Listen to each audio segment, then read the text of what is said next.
Maybe they should not be on tonight's agenda? They should not. We should. Or should we put them on for second reading tonight? We should put them on, well, I don't know, Linda, perhaps I need your help. Did we have to leave them in, did we vote on them?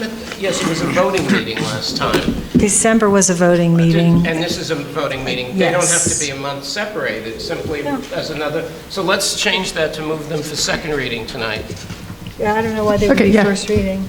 Okay, so you can just amend that when you... I will. Okay, so my question was, are the minutes wrong, or are we wrong today? It sounds like we're wrong today. Yes. Okay. Is there any other discussion? May I just say all in favor? No. Okay, No. go for it. May we have a vote, please? Thank you. Okay, Ms. Coleman? Yes. Ms. Gowan? Yes. Mr. Krieger? Yes. Mr. Magaziner? Yes. Ms. McFadden Giannicola? Yes. Mr. Waslevich? Yes. Mr. Woodward? Yes. All right, Scott, I think you would wanted to change the order of the next couple items? Yeah, although I don't mind if the students get their report first, if you'd like. Let's do it. Students? Go for it. Thank you so much. No problem. So starting at the high school, we have just begun the week of midterms, which started today and will end Thursday. The Chinese New Year celebration is February 7th from 5 to 7:30 p.m.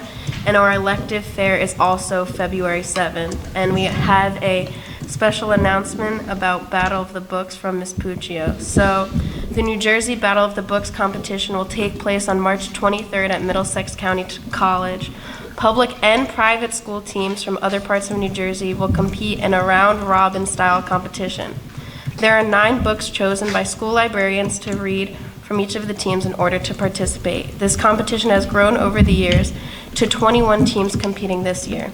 Ms. Puccio, who is the high school librarian, is delighted with the participation of the students. Highland Park High School will have 3 teams competing. Last year's event included an author and the dean of Middlesex County College speaking to students. The students were congratulated on their extracurricular reading and listened to the author's experience on how reading can impact your life in positive ways. The students enjoyed lunch with all students who attended the competition, and all are invited to attend the event. So now going into the middle school, the Change for Change fundraiser hosted by Students in Action raised $600 for Sloan Catering.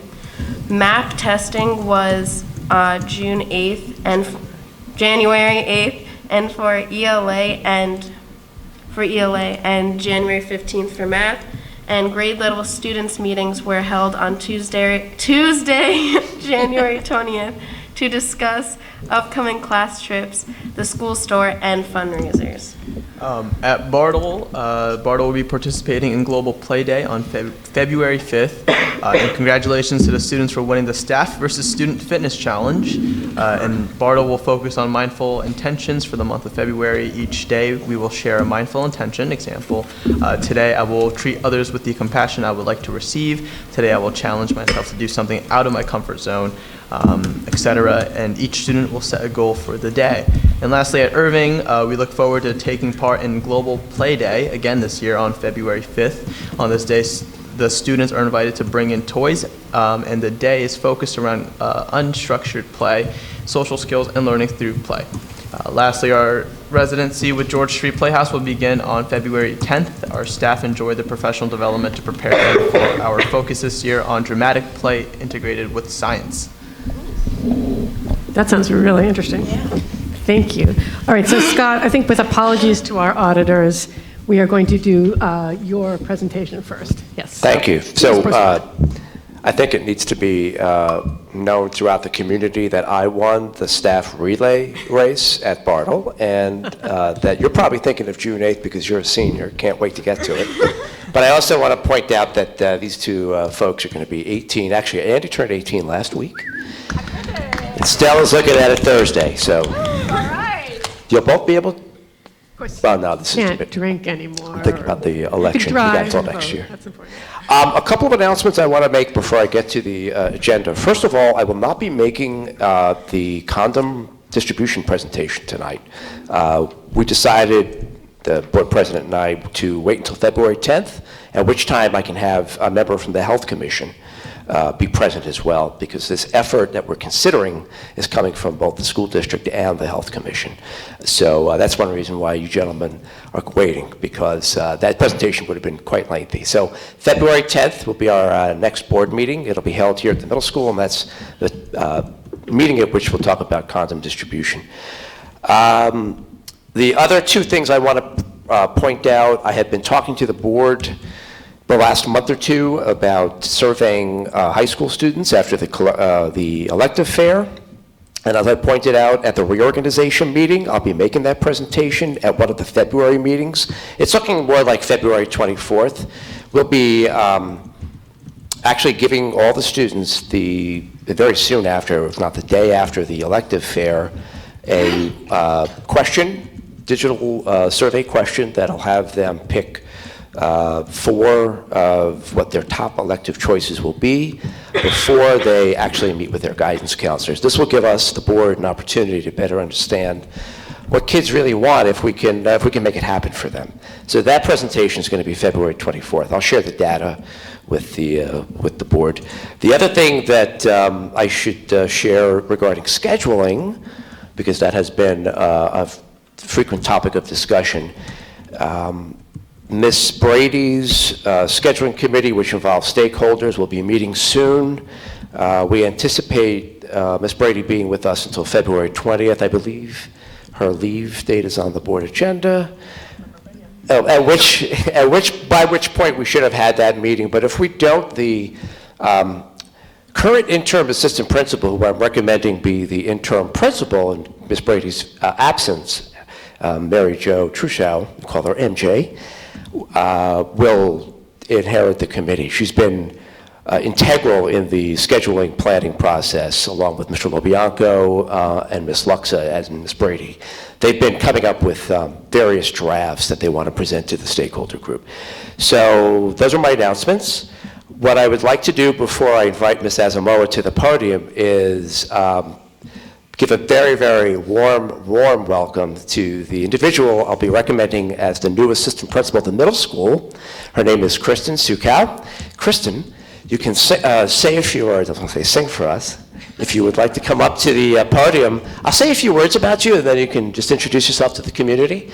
So, Ms. Brady led the search process for the new assistant principal. She did it in a relatively unorthodox manner. We went through the interviews, which we do, but then she brought back some semifinalists. I think it was 4 semifinalists to meet the kids, and they spent almost the entire day at the middle school interacting with the kids, doing some scenario work with them, role play. It was an opportunity for the search committee, who must have been like in a fishbowl, who were all watching you from as you were swimming around inside, had an opportunity to see how the candidates interacted with the kids, how the kids took to the candidates, and then the committee got a debrief from the students. And turns out that you're looking at the person who came out on top.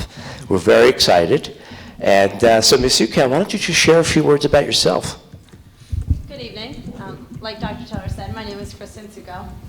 First off, I'd like to thank you, the Highland Park Board of Education, and Superintendent Taylor for the opportunity to serve the Highland Park School District and Highland Park community in a leadership capacity as assistant principal of the middle school.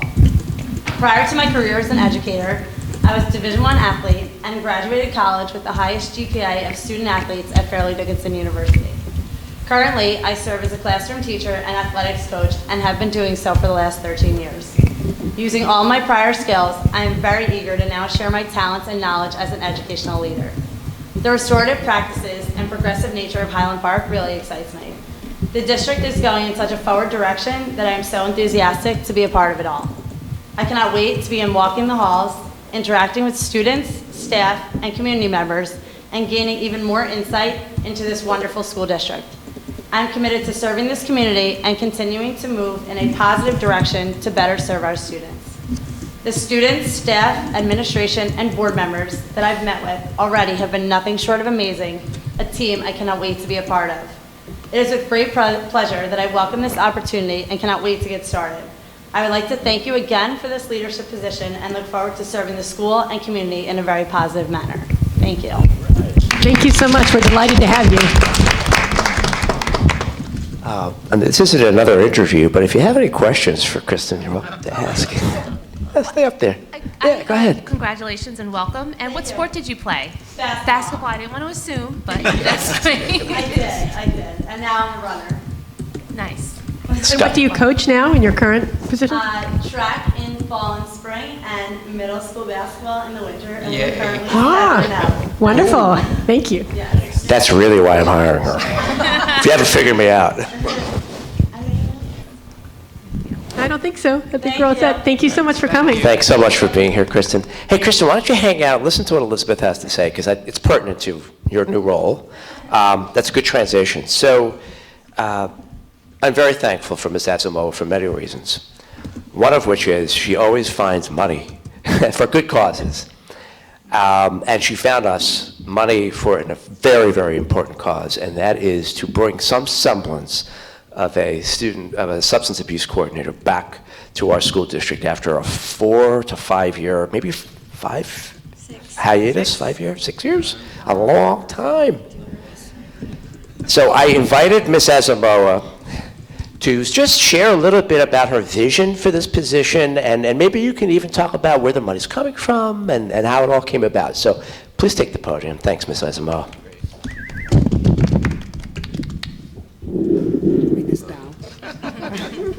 Hi, good evening. My name is Elizabeth Asamoah. I'm the director of the Teen Center. I want to thank Dr. Taylor and the board for this opportunity to talk about this program, the Prevention Specialist program. I am so excited about it. So as Dr. Taylor said earlier, for about 6 years now, we have not had a substance abuse or a substance or student assistant coordinator in our district. And so about 2 years ago, I met with the coordinator of the Highland Park Municipal Alliance, Kim McGraw, and we had a meeting and we expressed the concern that it would be important and necessary and beneficial for our students to have somebody in that role that's going to at least do prevention work in the district. And she had me write a proposal, and she agreed to have us to have a part-time person come in and do that. So last year we had one of our interns did this and was able to go to classrooms and run programs and groups and interact with families, and also did a whole lot of things. But I'm very excited about it this year in the sense that the Alliance is continuing to give us this grant. Unfortunately, this is the last year, so next year we may not have it. But this year we have somebody, the person that applied for this position, who's on the board agenda for tonight, is also, she just finished her SAC program from Montclair State University and is looking for internship. So her position here will be twofold. So the first one is to do prevention work, which will satisfy the Alliance grant requirements, which means she'll be in the classrooms and facilitate groups. In the middle school, she'll be running We Are Not Buying It, which addresses underage substance abuse use and things like that. And in the high school, she'll be addressing using the curriculum, which is a class action, which addresses these two already did it. So they know, they look excited. It addresses underage drinking, and they use real court cases to bring that up to students' attention. And also, they will be doing programs with parents in the evenings, inviting them to come in and talk about social host law, especially during prom time and everything else that we do around that. And the second part of this person's position is also that because they are SAC, newly graduated SACs, and they're looking for internship, they will also be doing their internship here in the district. And so they'll be doing all the intervention work that comes with being a SAC. So for students that are identified as using substances or as needing help to make some changes to that, this person also has the ability to provide counseling and things like that. So I'm really excited about it. And I think that's all I have to say. If you have any questions. Any questions? So the SAC is coming brand new from the University of Montclair. Yes. Will they be given any kind of historical analysis of what is missing, what hasn't been provided? Because 6 years is a long time. And so I'm sure that you know like all of the different areas that we need to catch up. So is that your job to do that, to kind of train them or educate them about Highland Park issues precisely? Yes, we did that during the interview, and the person has been in contact with me since to ask questions about what they can do, where the gaps are, and how they can fill in, and what the position really entails. So they are coming in with the full knowledge of what the expectations are. For the SAC certification, Mr. Lassiter will have to be the supervisor.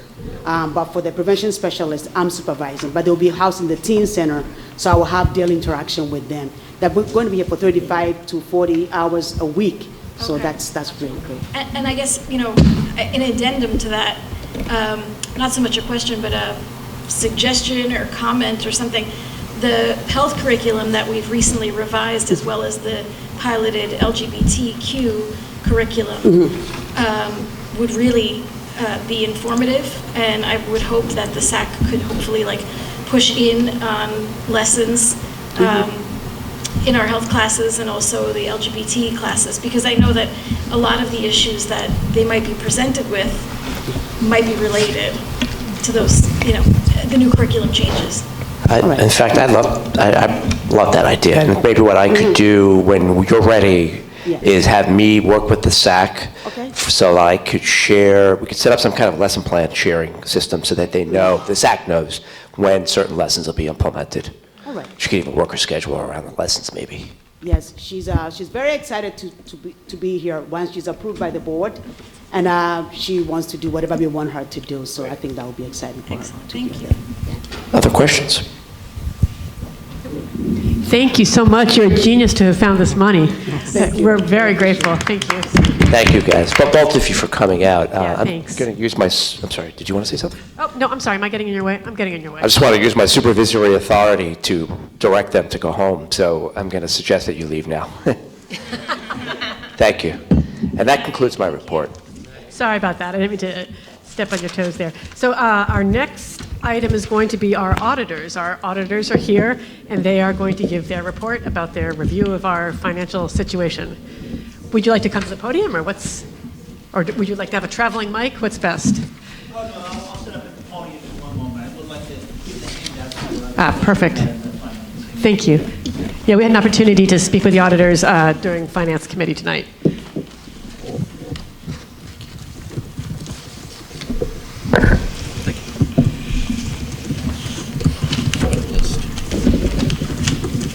There's such a pile of papers here, I can't.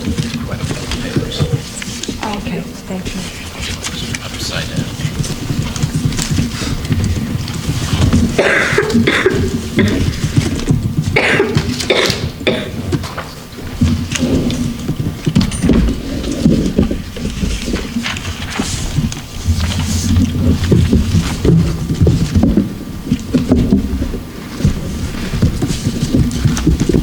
Good evening, everyone.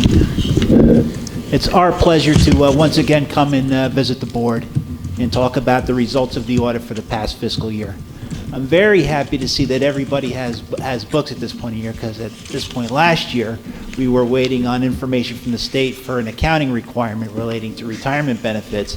That would just put everybody to sleep as far as going to a real long explanation. So the good news is the books are here and the audits are out on time, which is always good news.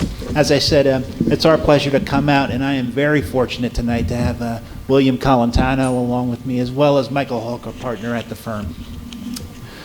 We find that the best way to start off one of these meetings is to talk about what happened as far as revenues and expenses in the operating funds in the district for the past fiscal year. To that point, we've got nice handouts for everybody tonight, and I'm going to take it right from the top on page 1 and talk about revenues for the irregular accounts. And total revenues are up approximately $1.5 million from the prior year, primarily from the general tax levy. There's increases in tuition receipts from compared to the last year, mostly attributable to tuition being received from students from other districts in the region, as well as an uptick in international tuition received. One of the things we look for as auditors are trends. For example, one of the big trends this year was making sure bank account interest was ticking up for everybody. So I have an Excel worksheet all lined up in my office, and I've got interest for all my schools all lined up. And I'm happy to say Highland Park meets that expectation. where interest trended up. There was also an uptick in energy rebates compared to last year. Increases in state aid for the general fund, primarily for transportation aid, were offset by the loss of discontinued state aid programs. There were 4 in particular that were on for a number of years, and after the 2018 fiscal year, no longer applied. Increases in special revenue fund are due to increases in the preschool, as well as increases in non-public expenses, where more or less the money flows through the district. And there is an adjustment for the capital projects fund from in the 17-18 year, and that was due to an accounting adjustment for some state aid money connected to a capital project. Before I move on, are there any questions, comments, concerns regarding revenues? Okay. With that, we will move on to expenses. Total expenditures increased by a little over $1.2 million compared to the prior year. Increases are primarily in tuition and transportation costs, and in that case, oftentimes you're a victim of who your resident student population is. So as someone comes in with severe special needs or something of that nature, the district is obliged to provide a thorough and efficient education for that student, sometimes at great cost. Increase in employee benefits is primarily due to annual PERS pension, tuition reimbursements, and health benefits. Another trend we look for from client to client is where health benefits are and where our expectation curves are.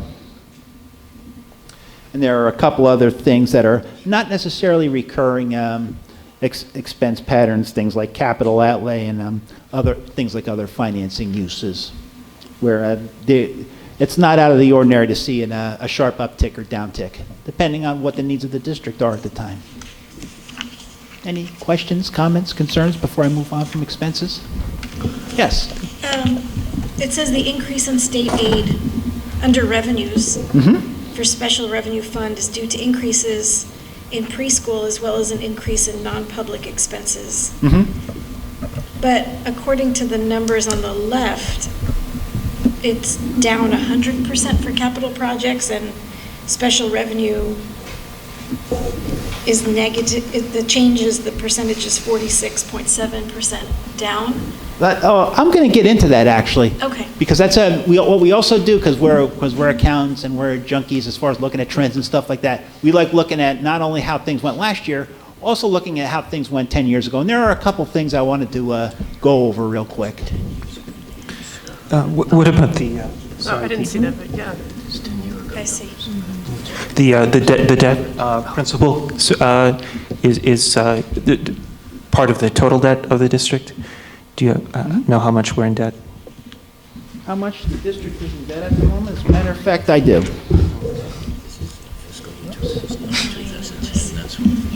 Why are those numbers in here? If everybody would go to Exhibit I-1 in their audit reports, and I'll give you a page number in a moment. It's page number 108.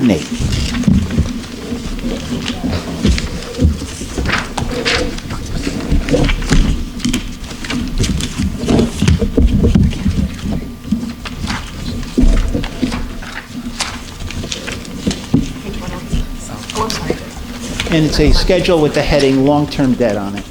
Oh, yeah. What page? Oh, wait a minute, I'm sorry. No. Oh, no, not what I mean. Apologies, the page number's a little bit off. It should be Exhibit I-1, I'm sorry. I-1, okay.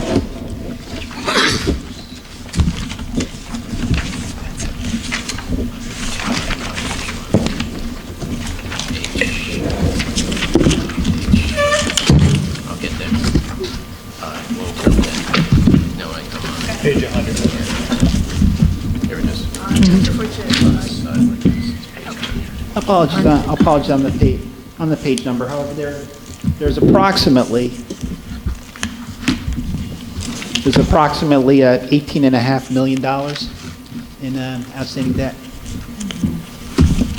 and this is all bonded debt where an annual principal payment is required. Right.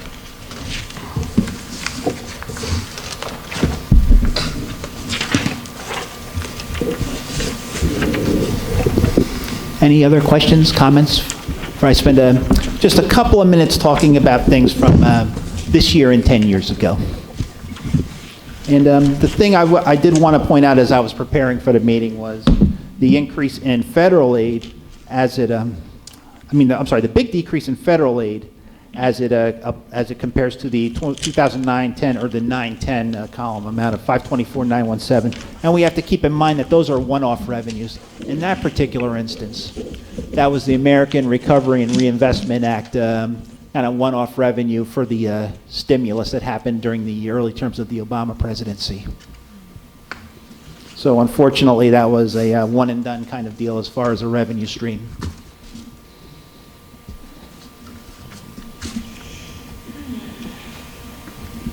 Questions, comments before I move on? Okay.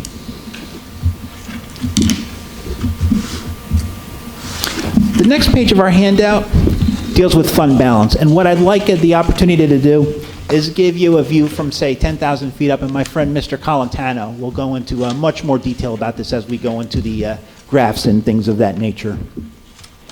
In total, fund balance decreased about $335,000 compared to the prior year.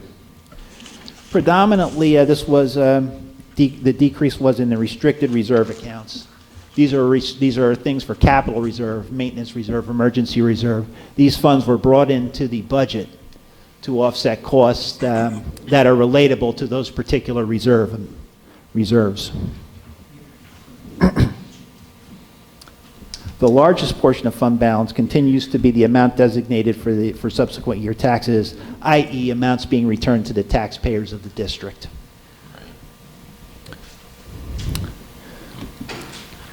And we do want to only make mention of the amount all the way in the bottom for the capital projects fund. And that money is restricted to use specifically for capital projects, and that's all it can be used for. So it's one of those instances where we're telling you it's there and immediately taking it away from you because it's earmarked for something specific. And I'm sorry, is that earmarked as a result of state law, by operation of state law? Correct. There are guidelines as far as what the fund balance in specific funds can be used for. Got it. Thanks. Mm-hmm. And as I mentioned earlier, my friend Mr. Colantano will go into much greater detail as far as the picture of surplus. So with that, we're going to take a look at a nice pie graph on the next page of our handout. And when I see that green shape that looks like a nice big green Pac-Man, that's going to tell me right away we have the primary revenue stream for the district, as it is with most of them, is going to be the tax levy, residents of the district. A little bit of the wedge for state revenue sources, another little bit of the wedge for federal sources, and an even smaller bit of the wedge for miscellaneous income. Not uncommon from what we see from district to district as far as how this pie chart shakes out. Yes? So if you were to make this pie chart 10 years ago, Mm-hmm. this would look significantly different. Entirely possible. Entirely possible. I'm assuming that because of the state resources that were available, more like 15, 20 years ago. Yeah, when we did the analysis about a year ago, but less than a year ago, of the state sources over a 10-year period, in fact, the number has gone down. So 10 years ago, we got more absolute dollars from the state, and it's gone down year after year after year. And unfortunately, that's the case with just about all the districts that we see from week to week. It's the same around the state.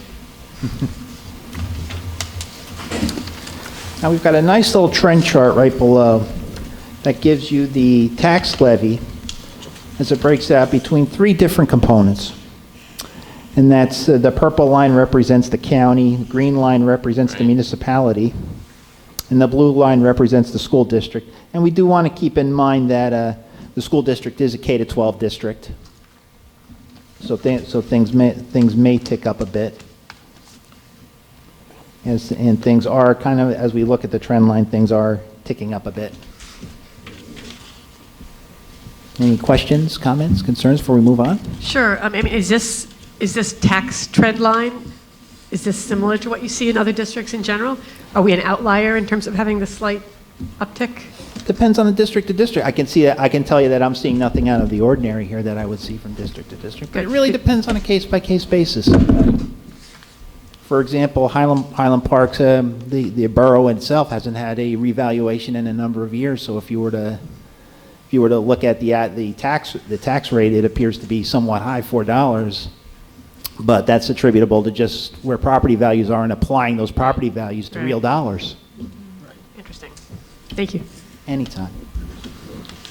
Any more questions, comments before we move on? Okay. More pictures to look at. Okay.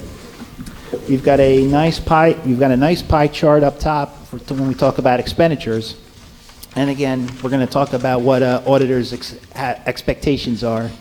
And when I look at our pie chart, I'm going to look for 3 colors in various shades. Green, blue, purple. Because I know that that's going to represent at least 2/3 to 3/4 of where my pie chart's going to be. Happy to say Highland Park meets that expectation. The green cells towards the top of our little pies represents regular instruction, other instruction, primarily teachers and kids, and related supplies, costs, and stuff of that nature. There's a big block for tuition. That's tuition costs spent to other learning education agencies, be it a private school for the handicapped or other regional school districts where a student has moved in and the wherewithal to educate the student may not necessarily be here, but is somewhere else, and the district is obliged to pay those costs. Students and instruction-related services, nurses, guidance counselors, librarians, your child study team. And the purple wedge, benefit costs, primarily health benefits. That's huge. It's huge. And what we did was right below that, we set up a bar graph, and we can see some fluctuation in things. By and large, the green section is pretty steady. Blue section is pretty steady. Purple is ticking up if we go from left to right. And it's not uncommon to see that, especially with as healthcare costs have trended up. Is the pupil transportation number that surprises me? It seems rather high. Is that the cost of what I'm going to call limited busing that we do? Over $2 million? Well, that includes probably the special needs busing, right, to other districts? Yeah. Remember when you have a sending tuition case, there's Yes, also yes, transportation yes, costs to okay. figure on as well. Yep. Yeah, otherwise this makes complete sense. I mean, the benefits are very, very high. If you look at the exhibit on sheet 1, of that total, $1,183,000. Yeah, that makes sense. Complete sense. I forgot that. Out of the 2.1 million? Yeah, makes complete sense. Right. Yes. So that's special education transportation. Yes. And again, the light green, other instruction, that refers to special education outside of the district? Or no, that's tuition? Other education is going to be special education inside of the district, your resource room, things of that nature. That also means your co-curricular activities. I see. Things of that nature, things that are not considered quote-unquote regular education, K to 12, and teachers in the classroom with regular grade level students. Right. Okay. And what did you say the special revenue fund was again? Maybe you said that before. I'm sorry, repeat the question. The special revenue fund? Special revenue fund are funds earmarked for specific purposes. In Highland Park School District's case, there's a significant special revenue funds for special education through the IDEA grant. There's also the ARA grants, what used to be called No Child Left Behind for Title I. In addition to that, there's a state aid for preschool programs. Right. Okay. You were good. Any more questions, comments, concerns? Sorry, I have one that goes back a Absolutely. little bit. Going back to the I-1 chart, the long-term debt, is there an increase between the maturity in 25 and 26 in terms of what we would have to pay? Where we're jumping from the maturity in March of 25 was about $400,000, but then in March of 26, looking at 1.8 million. I'm just wondering if that relates to an increased cost in the 26 school year. It will require an increased, there will be an increased revenue side that's going to be needed in order to balance that.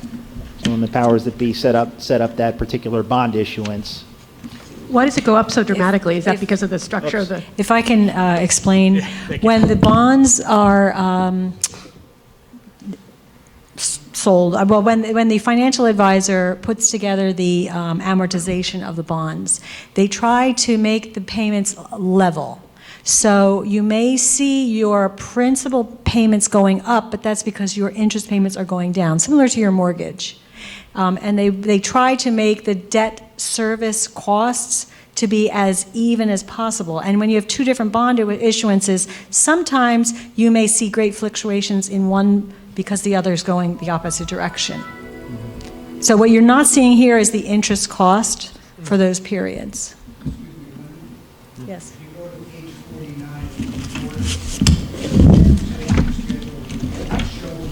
Oh, perfect. Page 49. Well, of course, also the refunding issue of 2016, that's when we refinanced the bond.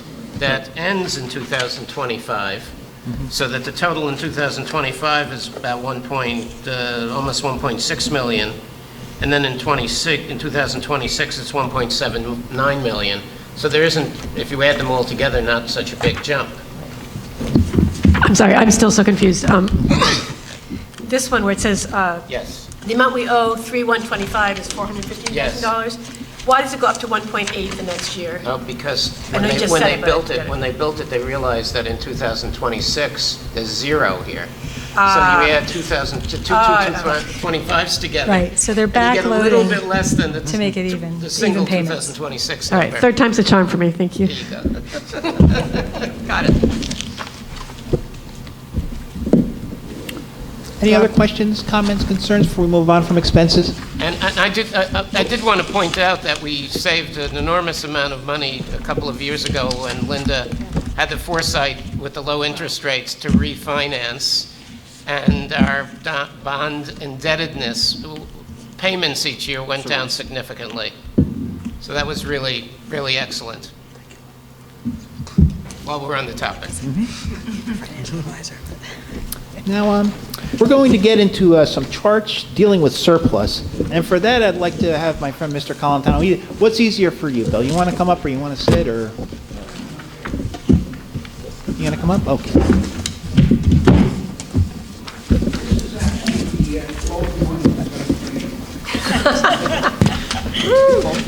The low point, done at my insistence. I've been coming here for quite a few years now, and it seems like every year we talk about surplus. It's usually not a pleasant conversation, but it's something that has to be had. Included in the handouts that John gave you, there's actually it's an Excel. Excuse me, sir, would you mind speaking into the mic a little bit more? I'm sorry. Thank you so much. There's an Excel spreadsheet here that has 7 years worth of surplus.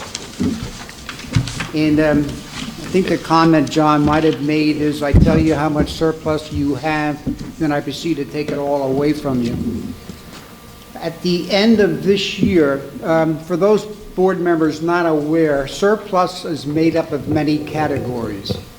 We have a category called encumbrances. That's open purchase orders for a commitment we have to a vendor for something we ordered but we didn't receive yet. So we put that money aside out of surplus. We have a capital reserve. In this case, we have a capital reserve of about $700,000. That's shown in two lines, 232,000 and 477. We'll get back to the 477. Maintenance reserve, we have two lines of about $40,000 each. The second one of $40,000 we'll talk about later. Emergency reserve, $1 million for budget appropriation relief. That's money that's in this year's budget, the 2019-20 budget, that was used to offset taxpayer requirements. And then we have a free balance of $289,000. To the left, we have the preceding 6 years. You can see back in 2013, we had $3 million in surplus, and we are now down to $2.3 million, roughly. The comment previously made is, I tell you how much you got, I'm going to take it away from you now. Of that $2,300,000, we take away $477,000. That's in this year's budget to be used to pay for capital projects. We have $40,000 in maintenance reserve that's being taken away, included in this year's budget for maintenance projects. And I mentioned previously the $1 million. So of the $2,294,000, I've just taken $1,500,000 roughly away from you, leaving you a much smaller balance that hopefully is recouped in this year's transactions. At the very bottom of that page is the number that the state of New Jersey says that you can comfortably have, or not necessarily comfortably, what you can have.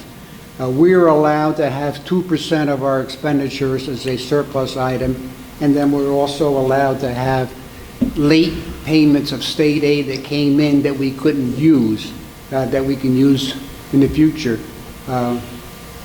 Based on our expenditures, we're allowed to have $725,000 of free surplus. We have right now roughly $290,000, considerably less. The only way you can generate surplus in a school district is if you receive more money than you anticipated in the budget. There's not many ways that you can make money as a school district. One of the few that you have is tuition income, interest income, but you're not generating a whole bunch out of that area. And the other way to build surplus is not to spend your appropriations. In the year just ended, we had excess revenues of $131,000, which is good. We had unexpended balances of $1,117,000. Those two numbers combined went back into surplus of $1,248,000 roughly. However, in order to start the year that we just reported on in the audit, we've taken out a surplus of $1,586,000. So we took out $1,500,000, put back $1,200,000. We actually had a loss for the year of $300,000. The surplus analysis sees that as a kind of a continuing saga, if you will. And it's primarily a result of the state holding your hand too much. They're only allowing you to increase your taxation by 2%. And the only way that you can balance your budget as far as operating needs that you have, and we talked in the Finance Committee merely earlier tonight, this is a unique district. I mean, this is probably the most unique district that we have as a client. The programs that you have, the services that you provide, the type of students you have, it's a costly endeavor. It's a K-12 district that's, in your case, an expensive one to run, but your hands are tied by the amount of taxation you're allowed to increase. And a continuation of what we just had is it's making it much more difficult for you as board members to continue the programs. And things are going to have to be looked at really tightly, I think.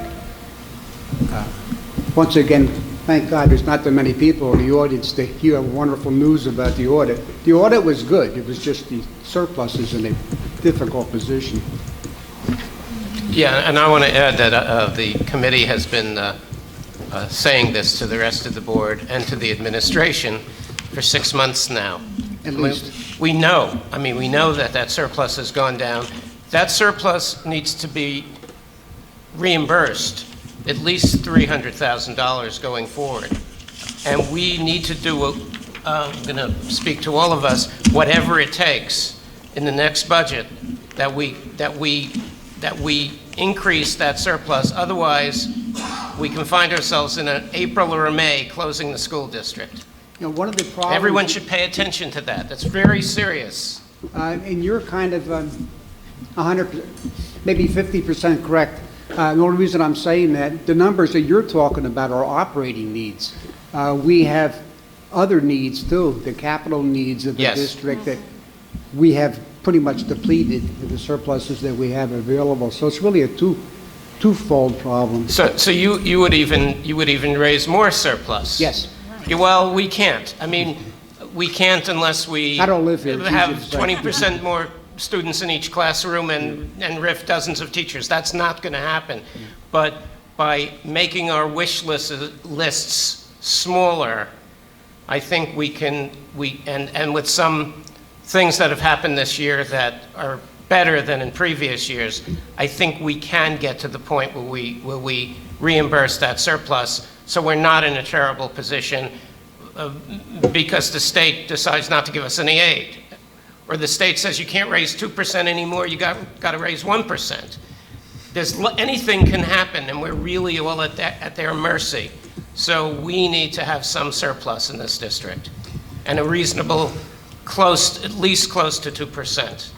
Yeah, and as I indicated before, initially, the only way you can create these surpluses, additional revenues, you have to create some kind of a revenue stream. I have no idea how to do it, but you have to create that. You can't spend the budget appropriations that you have, but your budgets are tight because they're limited based on taxation. Right. So you can't create a lot of surplus there unless a lot of cutting's got to be done, or one thing you don't like to recommend is going to referendum in November, as opposed to no budget vote on school taxes. Well, we have had a couple of pieces of good fortune this year, along with other districts in the state. We have had the State Insurance Commission, I don't know what they're called exactly, but the folks who set the insurance rate for the state health benefits plans for teachers actually decreased the insurance rates. So we will spend considerably less than we budgeted for insurance. And I think all the people who are involved in the school budgeting process know that. And that has two effects. One is for this year, but also the amount we need to budget for next year would go down. So we have some chance of actually doing what you're suggesting. Right. We just need to be very careful. One of the things we talked about at the Finance Committee also was the timing of budgets. We indicated that Linda was probably starting to work on the budget for 2020-21 now. Yes. And you'll probably vote on that budget and adopt it maybe in the month of April, maybe May. Yes. The only problem is that school year doesn't start until September. Technically July 1st, but really September 1st. And there are so many things you do not know today when you're building a budget for something that happens 6 months in advance. The budgeting process for school districts is extremely difficult. If you were a municipality, we're working on budgets now for the year 2020. I'll probably adopt the budgets that we have in our office around maybe April, May. I go on vacation in May, so I have to make sure the budgets are adopted. The only difference is my budget for the year 2020 that I'm adopting in May, the year started in January. So I know basically all the snow removal costs, we budgeted for it because it's been expended already. We know what a lot of things are. We know what the winter heat was going to be since it's been spent. You don't know. Now, Linda's going to make money this year on heat, I hope, because the winter's been so mild. Exactly. But she might lose money on special ed because a child will move into the community that you weren't even aware of. So the budgeting process for schools is terrible. It's a terrible process because you have to do it so many months in advance. We've spoken to the state legislature about the issue of budgeting for special education and budgeting for charter schools, such that the state could take on the cost of the things we don't know about, both charter school and special education, where someone moves into the district and you haven't budgeted for them. There's been no movement at all by the state on that. They don't want any part of it. Well, they don't want you to increase that cost. So there's not much hope that they're going to do much. It's a difficult position. I indicated early on that this is probably the most unique district that we have as far as the product that you have as far as education. The only problem is it's a costly endeavor. It's a very unique community. And you can see by the expenditures that John was talking about for the last 10 years, you can see where the increases have been. Benefits, special education costs, tuition, the normal cost, but a little bit exaggerated in Highland Park compared to our other districts. It's not an easy job being a board member down here to fight the, I think we've commented on prior years, you have a balancing act to do. You're worried about taxpayers over here and students over here, and you're not going to be right. You're going to mess up somebody's thinking over here in order to benefit over on the other side. It's a difficult job. And your resources have gone down because of the money you put in order to balance your budget, in order to meet those requirements. I do think part of our job is to educate the town as to how difficult it is and why our priorities are what they are. Very important. Now, we were talking about taxation before. John's chart of the tax increases over the last 10 years.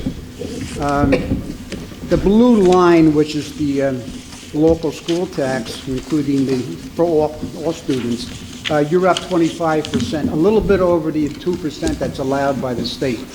The town's up 38%. So even though we have a higher percentage of the total taxes, our percentage increase is lower than the town's.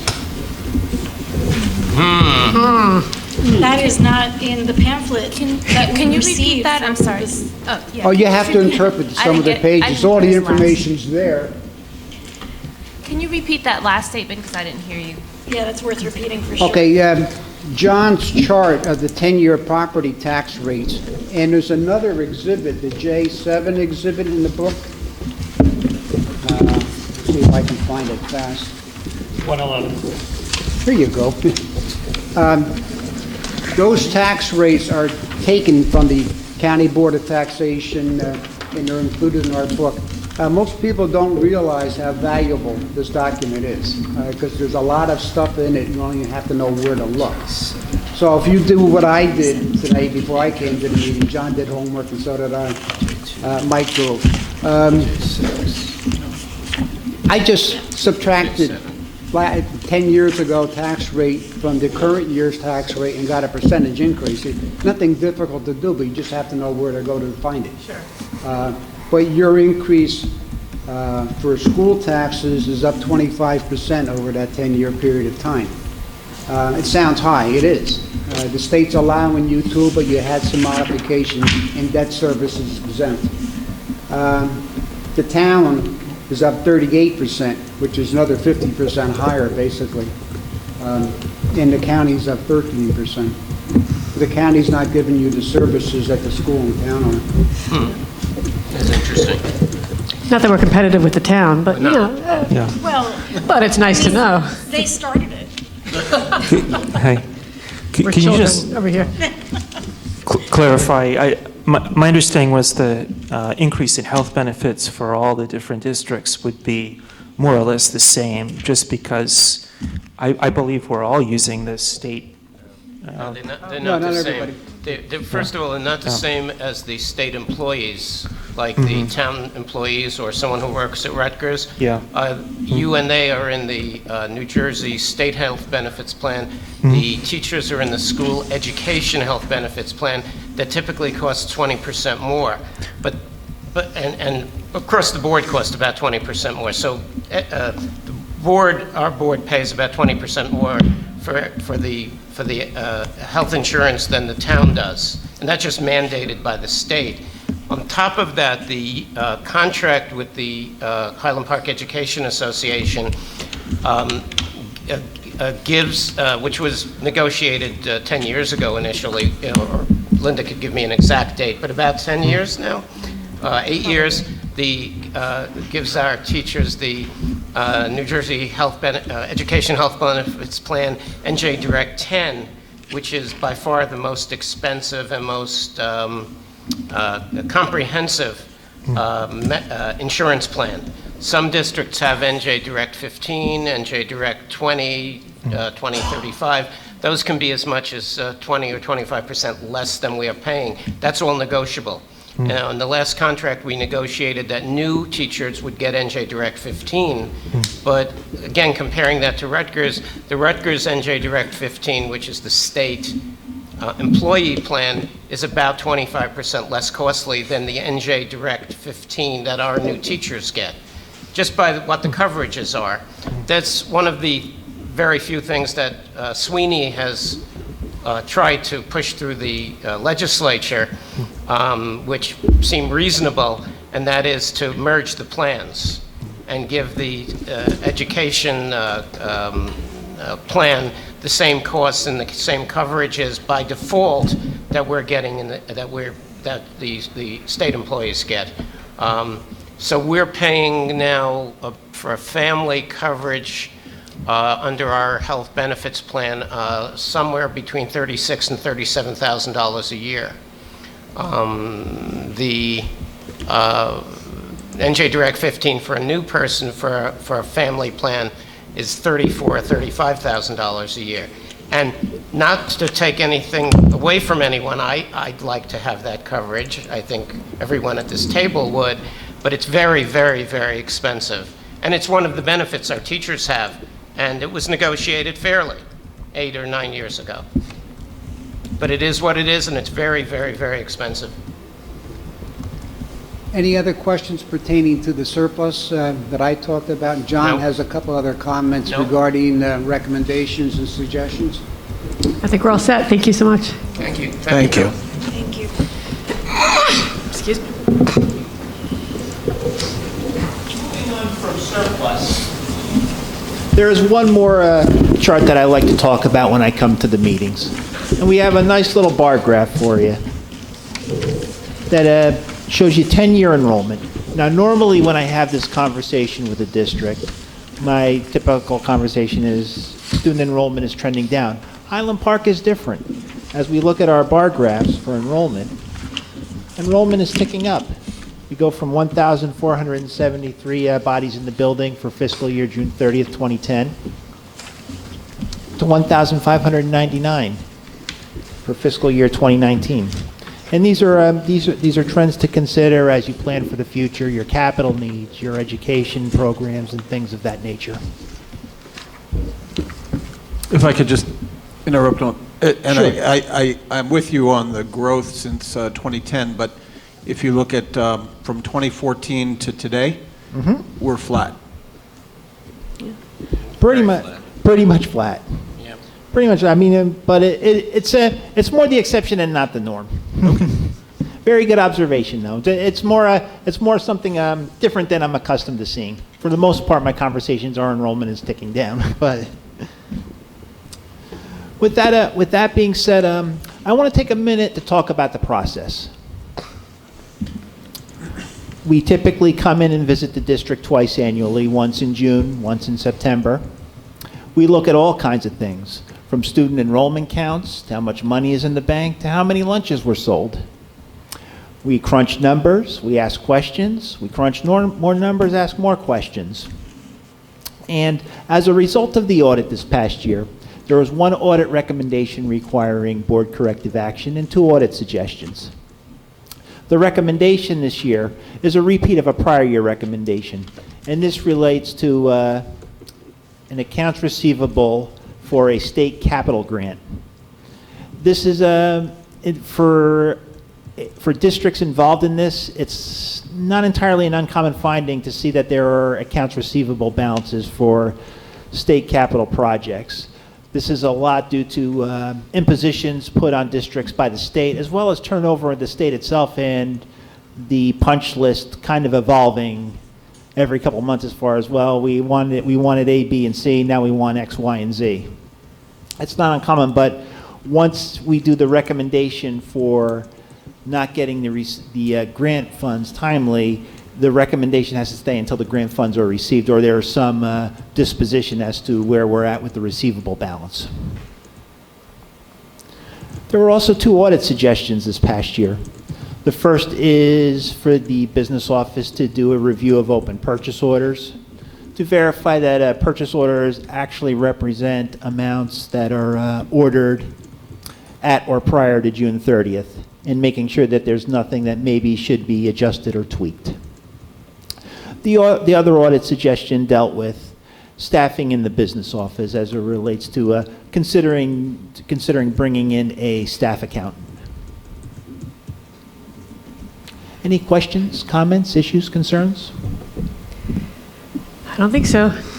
We would love to hire a staff accountant, as previously discussed in the finance meeting, and we know Linda could use the assistance.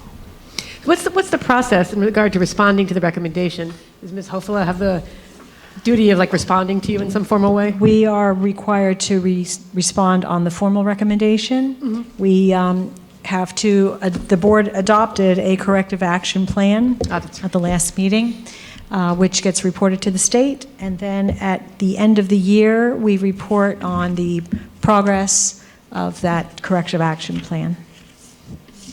Thanks. Just curious. All right. Anybody have any questions? Was this the end of the audit presentation? Mm-hmm. All right, so questions about any topic related to the audit? I would just say that the healthcare costs are really high, and that it's more reason than ever to hand that off to the federal government if we can do that. So that's all I have to say about that. Bernie 2020. Medicare for all. Well, I just want to thank you, gentlemen, and your firm for the wonderful job you do for us. This is my 4th year in this set of 10 years on the board, working with you, and these reports are really excellent and helpful. So thank you very much. You do a nice job of balancing complexity really, and explaining it to those of us. Explaining it to us. Yes. And this giant document, which does actually make sense if you take the time to go through it. There's where to find it. Yes. Yeah. We appreciate you making it simpler for the those who are not in finance and accounting at this table. Thank you. Thank you so much. And I did include my business card on each and every handout for everybody. Any questions, comments, concerns, please feel free to reach out. Thank you so much. We thank you so much for your time. Thank you. Thank you. Take care. Thanks, folks. Thank you. All right. We are now moving on to our board committee reports and recommendations. Michelle, are you going to be reading the... Actually, I am going to ask Dr. Taylor to go through the curriculum because we were not able to meet. Okay. You'll notice there are more items on the report.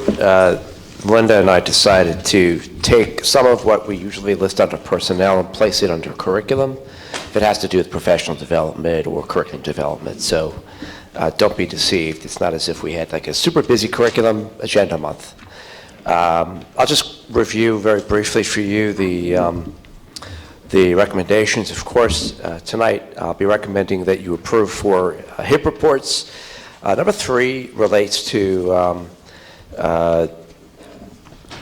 2 new courses. I want to clarify what you may have read in the on the board agenda folder. We included the approval form that our leadership team has to process whenever they want to create a new program. The AP Physics 1/C Mechanics class will replace AP Physics 1. The rationale, so it's not an additional course. It will replace Physics 1. There'll be more emphasis on the mechanics portion of the content. We found that over 50% of at least the current students enrolled in AP Physics 1 went off and took the AP Mechanics, which is separate test from the AP Physics test. So this way, we're actually integrating the two areas and hope to effectively prepare the kids who do want to take the mechanics portion test more so than we have in the past. The middle school math enrichment program is the class that we've been talking about needing, but not by name, as we move forward and implement the math redesign project that we have in mind for the middle school. Middle schools, grade 6, A and 6 classes will be merged and called 6+, at least for now. We'll be having a forum about that soon for parents and guardians to ask questions, express concerns, and also learn more about what the stakeholder committee has developed as a proposal for this project. Anyway, the math enrichment program would meet during an elective period for kids who may be struggling because of the rigor of the content that they're now being exposed to. They may not have had they just been placed in an on-level math class. Number 4 is it's really like a rebranding request. We want to change the name of what we were calling pre-college math to Math Essentials. The 5th item is a request to approve the Director of Curriculum and Instruction position. You'll note under Personnel, I'm recommending that Dr. Nicosia be promoted to the position of Director. We don't have a Director of Curriculum and Instruction job description on file. The job description is similar to the Supervisor of Curriculum Instruction description, but includes some additional responsibilities that I will expect the Director to absorb. The Director, hierarchically on the organizational chart, will have the same status as a principal, just authority, and so with that comes some more responsibilities. So those responsibilities are all laid out in the sample that I put in the board folder. Number 6 is a recommendation for staff to take part in workshops during the day. The reason why you don't see this show up under personnel is because we'll be actually housing the workshop here, so there'll be no cost except for substitutes for these people, these teachers to join us. By the way, much of the work around complex instruction, which is a strategy that we're using that came out of Stanford University originally to differentiate instruction as effectively as we can in preparation for this new math program in 6th grade. So we've built it into the 5th grade math courses program and the 6th grade math courses. Dr. Dan Batty, who has been along the ride the last 3 years since we've had a stakeholder group looking at redesigning math, professor at Rutgers in math instruction, has been doing these workshops for us. Number 7 is a recommendation to have a math meeting to talk about what the trajectory is going to look like for math grades 6 to 12 going down in the long term. Number 8 is standard annual training that we require our special needs teachers who work with our lower developmentally functioning kids to take as they have to implement the state standardized assessment called the DLM, Dynamic Learning Map. Number 9, we do every year as well, but this is for our own reasons. We want as many of our teachers to be handle with care, restrained, trained. We do this all in-house because we have people who are trained to be trainers. Number 10 is a recommendation to approve the Conversation Cafe program. Since I've been here, we've been hosting the Rutgers Graduate School of Education ESL certification class, ESL teaching certification class that comes to Bartle and works to engage our parents and guardians, or non-English speaking parents and guardians, in casual conversation, which is why it's called Conversation Cafe. So if you walk into the basement, not the basement, the media center of the Bartle, at Bartle, on a Wednesday night, we offer these, I think, every Wednesday starting February 11. So I'm hoping that's a Wednesday because they were on Wednesdays. That might be on a Tuesday now. Yeah, February 19th. that was it 18th? Thank you. Got the wrong date. So I'm on course, the 19th. Thank you. Anyway, if you walk into the media center, you'll see, I don't know, 10 to 15 tables, depending on what kind of audience we get, of graduate students sitting side by side with our residents. Mostly our Asian residents, I've noticed, have come to these meetings, and some Spanish-speaking residents. That's pretty lively. Oh, have you seen it? Yeah. Yeah. It's full, it's packed. Yeah, and it's great. I mean, the graduate students just jump right in, take a deep dive. They don't, they seem to have good presence. Yes. Number 11, speaking of graduate students, is the, again, annual recommendation I make to look ahead at the semester for Rutgers students who are practicing teachers to be approved to be pre-student teachers or student teachers. That's it in terms of the recommendations I have. Any questions about the curriculum agenda? Yes, item number 3, that is for students that need additional support. So you said they would be given that class during elective time for other courses. Correct. Okay, so. Well, actually, I mean, look, I don't know enough about the middle school schedule of drafts being produced yet because I have not seen them. Okay, so that was part of my question, was that, is that settled yet? Because I know that we were kind of in flux with a new schedule. Yeah, and so we want to have this in motion so that we can introduce it somewhere in the schedule.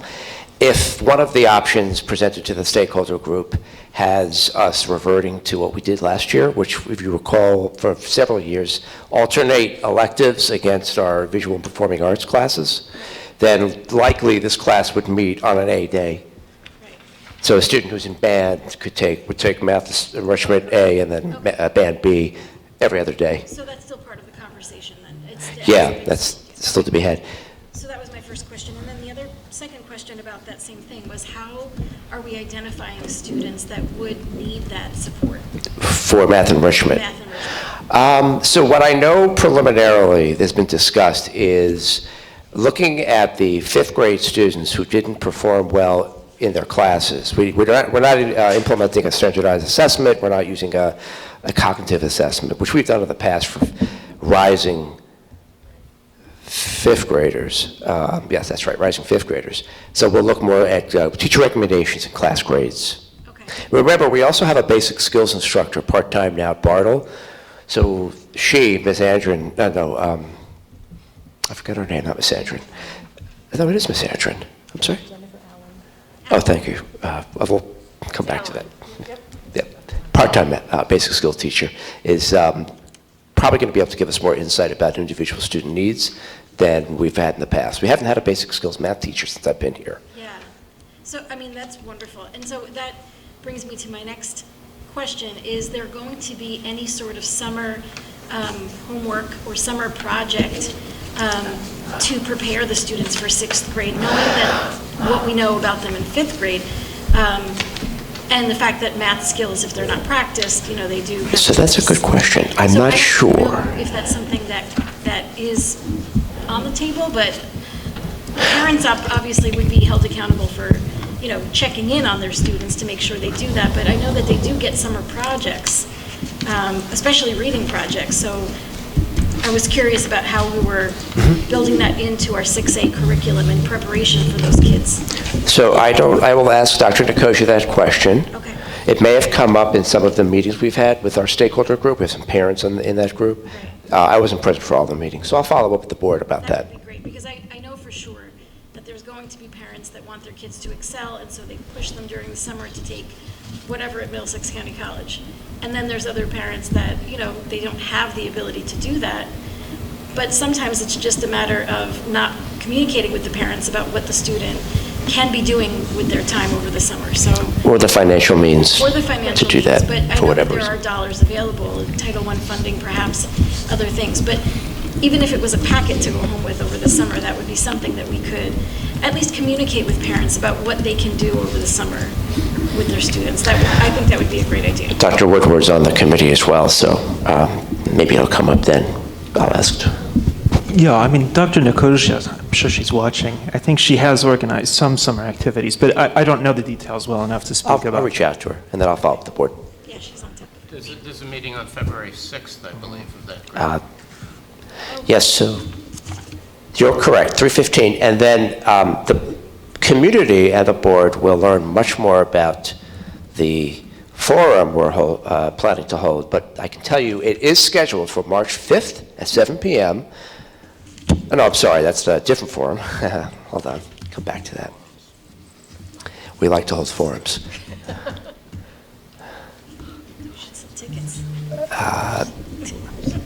I should. It's a late February meeting. Let's see.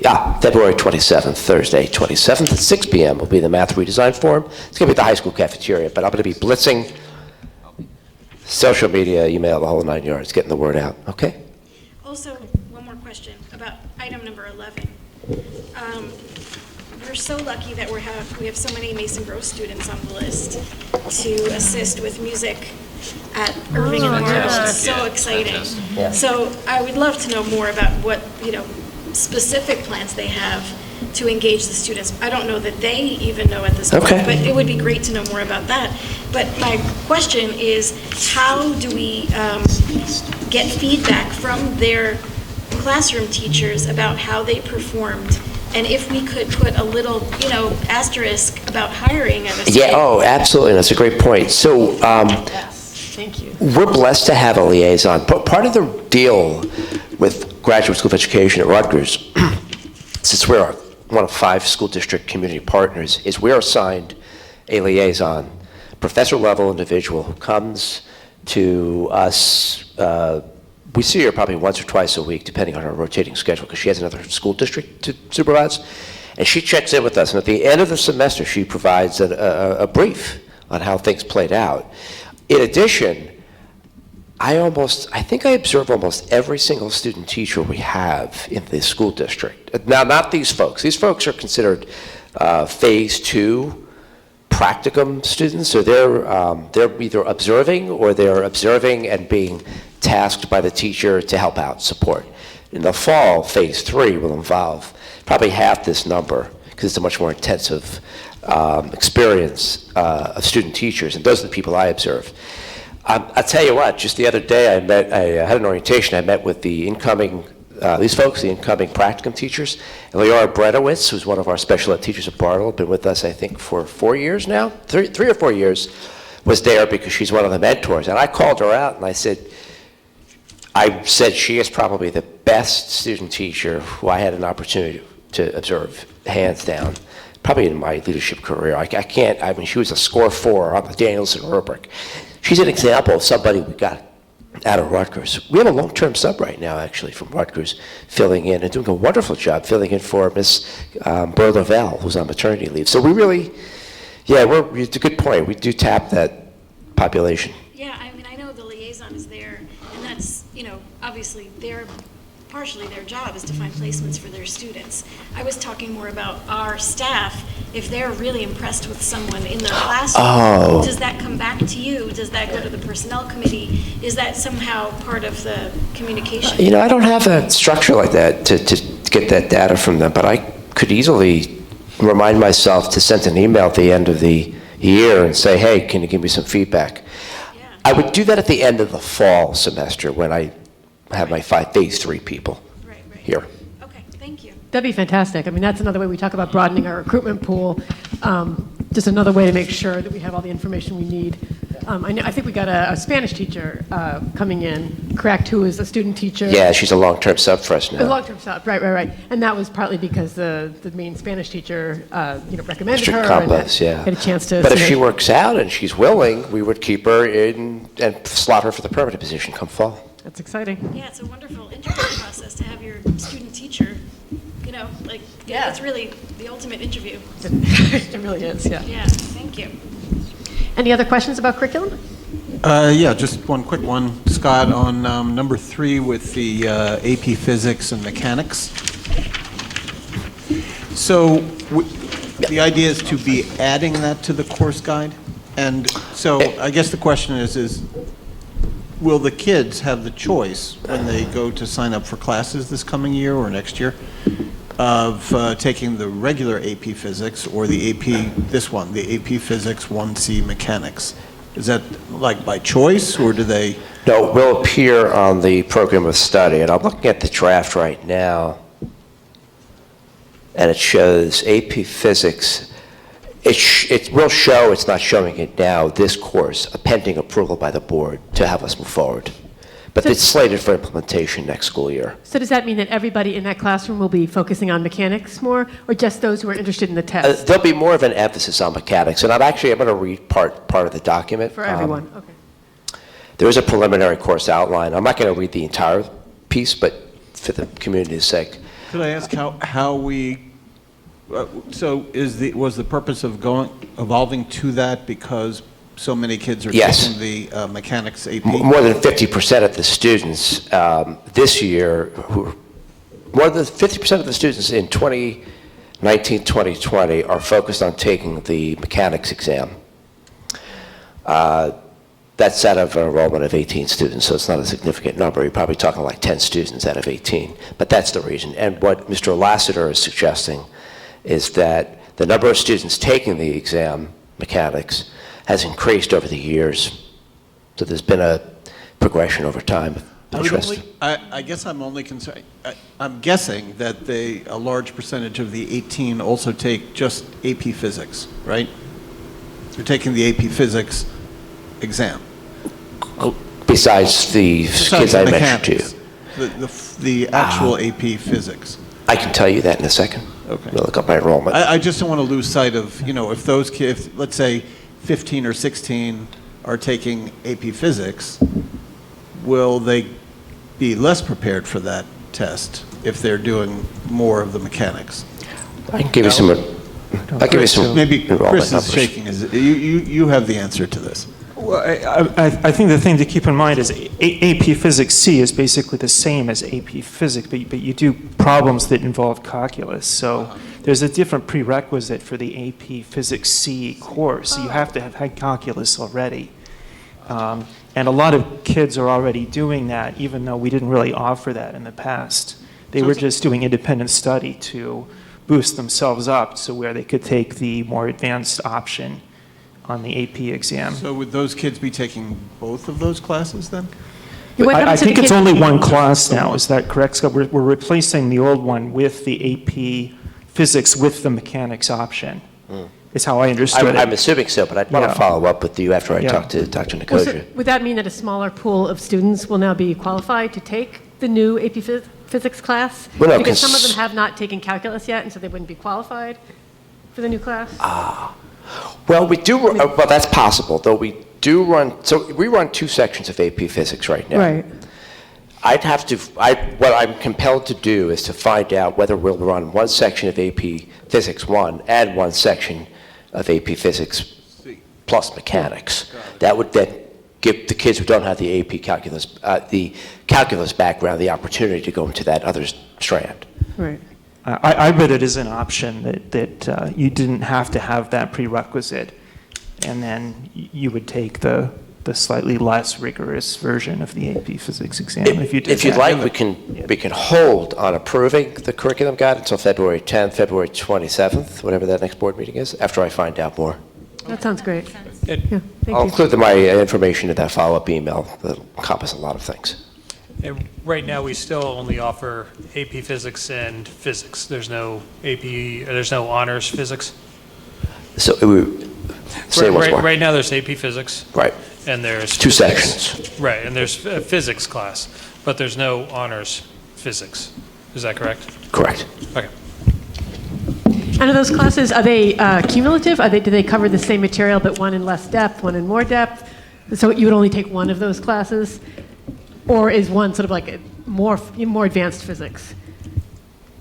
That's also a question for Dr. Nicosia. And I have an idea. Ms. Rodriguez is scheduled to come to the curriculum committee meeting on Wednesday, but I can invite her to the following curriculum committee meeting so that she can answer some of the questions directly. She'll know about physics? I mean, She'll do her research. I guess she will, yeah. Thank you. Could you also inquire as to whether or not there's any interest in an honors physics class? I feel like there's a missing piece there where we offer a regular course and an AP course, but nothing in between. I'm going to caution you. You got pushback from me on that, which is fine. It's a good item for discussion. because we've been trying to like reduce the number of tracks, not add additional tracks. Well, But I mean, it's definitely open for discussion, but I have reservations. When I approached it with Dr. Nicosia in a curriculum meeting about a year and a half ago, it was whether or not we could have a physics class with honors option. Which would make sense, because that's what we're doing in the other. That's what we're doing in a lot of other places, and here we actually have a hole where we have a missing component between AP and physics. I would say, I mean, I don't know Bring the whole thing much up to about, honors. never took physics myself. I don't know much about the difference in, honors or AP, but I think that from my time at the board conference in October, promoting AP for everyone was one of the topics that we sat in on, and that was a really exciting conversation. So that's actually something that I think those of us that were there wanted to research a little bit more so that we could provide as many AP courses as possible. And also, there was part of that conversation that included National Honor Society being kind of shifted. So it's a different, it was a different approach to challenging our students. And given that there's only 18 students taking AP physics, I would imagine that there's not as many kids, taking physics overall, so that having, multiple levels might not even be necessary if we're differentiating within the classroom. So giving everyone the option of taking AP, not insisting that they take the test necessarily, and also providing funds for kids that can't afford to take the test. But promoting AP for all was the goal of this conversation, and I think that, anyway, that was something that we talked about a little bit after the conference. Right. Could you get that on a curriculum agenda possibly? So to get this discussion rolling? Could I suggest something? I'm looking at the calendar. So at the next curriculum meeting, we're meeting with the humanities supervisor. I'm thinking it would be helpful if I got back to the board about the question pertaining to the physics, AP physics with mechanics piece first. And it seems like the question coming from Rob is mostly about the foundational math element you need or to get into the course and how that might exclude some kids. I want to get back to that. And then, if you're comfortable with me doing so, March 10th is our next curriculum meeting after February. I can have Dr. Nicosia come and we can talk generally about the science strand, if you're comfortable with that. Yeah, I think more conversation is great. Yeah, Okay. I think where this one was kind of falling out with the missing piece with the honors was that physics is like a third or fourth year class, and where a lot of the students are already either they hadn't taken the prerequisite earlier AP courses to kind of feel comfortable attacking AP physics, or they have so many other AP courses that they're taking, they didn't want to take on AP physics, but they were willing to take on an honors physics class for their GPA. So there's a component here that was kind of like, well, am I going to take physics? It's just not really interesting me because it's not going to challenge me. Right. Again, I wonder how many kids are taking the regular physics at this point? Do you know? I'll tell you right now. We've got a lot of questions about physics, Scott, for Sorry. next. No, I mean, I could tell you we have 3 sections of physics being offered, total of 48, 54 students taking physics right now across 3 sections. Actually, one of them is a resource room. So 2 general ed and then 1 resource room. And we'll need to find out if AP Physics and not AP Physics cover the same material, or if it's like Physics 1 and Physics 2, because that would make a difference as well. And that's what I'd like, I'm sorry, that's the March 10th conversation, if that's okay. Perfect, thank you. But for the sake of trying to move forward on the course approval form, because we don't want to get too far away from us, I'll follow up by email about Rob Magaziner's question. Awesome. Thank you. Okay, thank you so much, and we'll table that for now. Any other curriculum discussion? All right, Mark, finance, please, if you wouldn't mind. Okay, so items 1 through 9 are all bill list, treasurer report, board secretary report, and certifications and budget transfers, and they're the usual. Number 10 is the travel and related expense reimbursement reports. Number 11 is the approval of contractors for professional services. I wanted to thank Elaine Davis, who visited us several times, talked to us about minority recruitment and retention, and she gave us some ideas, and we're going to move forward on that.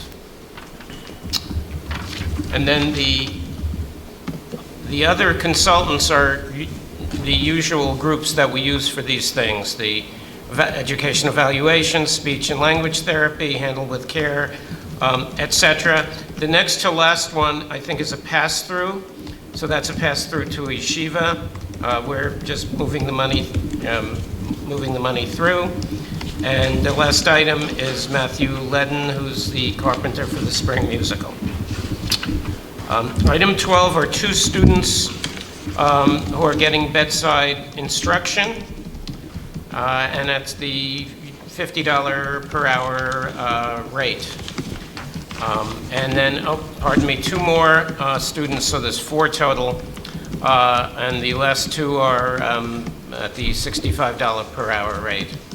Item 13 is an approval of an out-of-district placement at a cost of $65,696.40 annually. It's prorated, and that's we would add to that any transportation, as we discussed earlier, and any summer costs.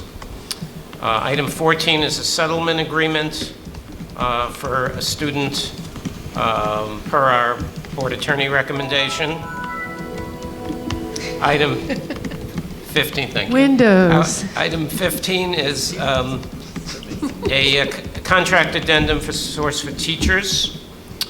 This is so that we can hire Source for Teachers long-term substitutes at reasonable rates and get the best people possible. We're, in effect, trying to outbid the other districts in the area and not hire directly, which is much, much more expensive for someone who's coming in for 3 months or 4 months, where we hire them on our scale, give them full benefits. Going for Source for Teachers, we're likely to get the very same people, but at a lesser rate, even if we outbid the other districts in the area.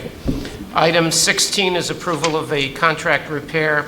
There was a large storm about 10 or 15 days ago. The roof at Irving kind of partially blew away. Our insurance is covering the vast majority of it, close to $50,000 worth. We may recover everything but $1,000 deductible, or we may be on the amount of about $7,000. But again, that can be recovered from the insurance company depending on depreciation. Item 17 is a donation from the Highland Park Board of Education, $595, to benefit the teen prep program at the high school. Item 18 is acceptance of donation to the high school orchestra. This is donation of string instruments, accessories from Zoe Zhang, valued at over $5,000.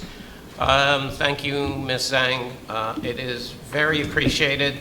The music program is always looking to both upgrade and pay for accessories like this, so this is really, really helpful.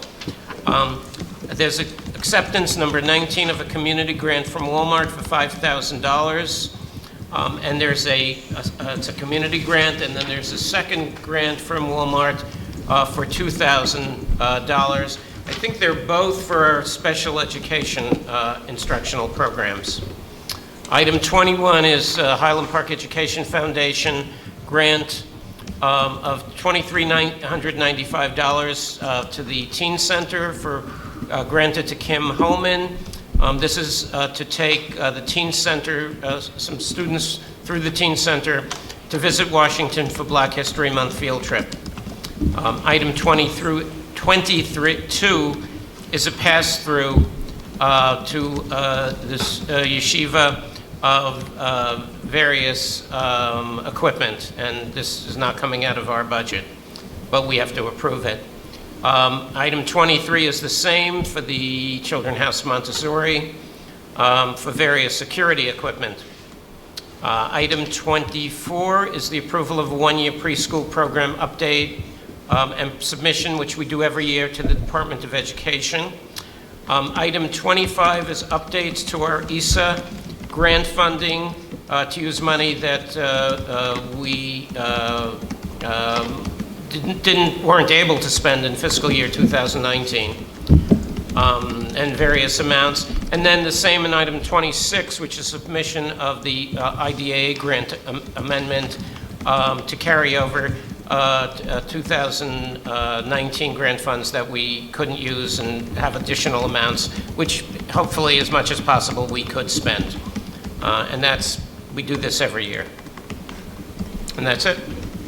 Wonderful, thanks. Are there any questions about finance? Go for it. I do have a question, but I don't know how to ask it, because it's about number 14. It's about the settlement agreement and release. Is that the one that we discussed? No, it's a different one. Oh, it's a different one. Because this is the student one one, I'm where sorry. we pass this, we've been passing this settlement agreement and release every year for a number of years. Yes. And so I think you're more familiar with it. Your recommendation would be to go along with this, right, Mark? Yes, it's typically a situation where a family has approached the board for an out-of-district placement for a student, typically often getting an attorney to work with our attorneys and negotiate a way for us to place the student in an appropriate school, but perhaps it might be slightly different than our first recommendation, exactly. But it's something that the student is more comfortable with. Exactly, so that we negotiate. Okay. Often it's accompanied by some reduced costs, where they say, your choice might have cost $75,000, but we're willing to only take $50,000 if you let our student go to the school they want to. Or they say, in addition to that, we'll worry about the summer transportation and summer expenses to make it more palatable for you. So we haven't done a lot of these, we've done a handful, but they've typically been beneficial to the district financially, and the family who's gotten to place the child in their first choice, which might have been our third or fourth choice, is their choice. And so, yeah, I would recommend that this is a reasonable thing to do. Thank you. Thanks for asking. I had not good, focused on that. Good question. Other questions? Well, I'd just like to thank Scott for his work bringing in Ms. Davis. For those of you that don't know, this came out of a request from the Personnel Committee to maybe, bring someone in to help us get better educated about these issues. And I thought it was helpful hearing what she had to say. And it was really the original idea was to use some of the, we had a small amount budgeted for recruiting and to use it for this instead. And I hope that maybe sometime in the future, although I think this was a one-time thing, maybe sometime in the future we can maybe bring someone else in and help the discussion, move Absolutely. along. And we'll be addressing this to some extent at our personnel meeting coming up. Correct. Sort of where we want to go, what plans we want to make. Fortunately, we had money in the budget to pay for these services. We were going to continue belonging to an organization called CJ Pride, Central Jersey Pride, a consortium of schools that has been making an effort to recruit minority educators. We belonged to this group last year, went to one of the recruiting fairs, were extremely disappointed with the outcome, and so we decided not to join that group this year, though we still had the money in the budget, so we diverted those funds to pay for the consultancy fee. So I'm going to follow up with the board with some documentation, and then as you pointed out, we'll talk further at the Personnel Committee meeting. Okay, that was going to be my question. Were we going to get some sort of a debrief on the information that you did obtain and suggestions? Yeah.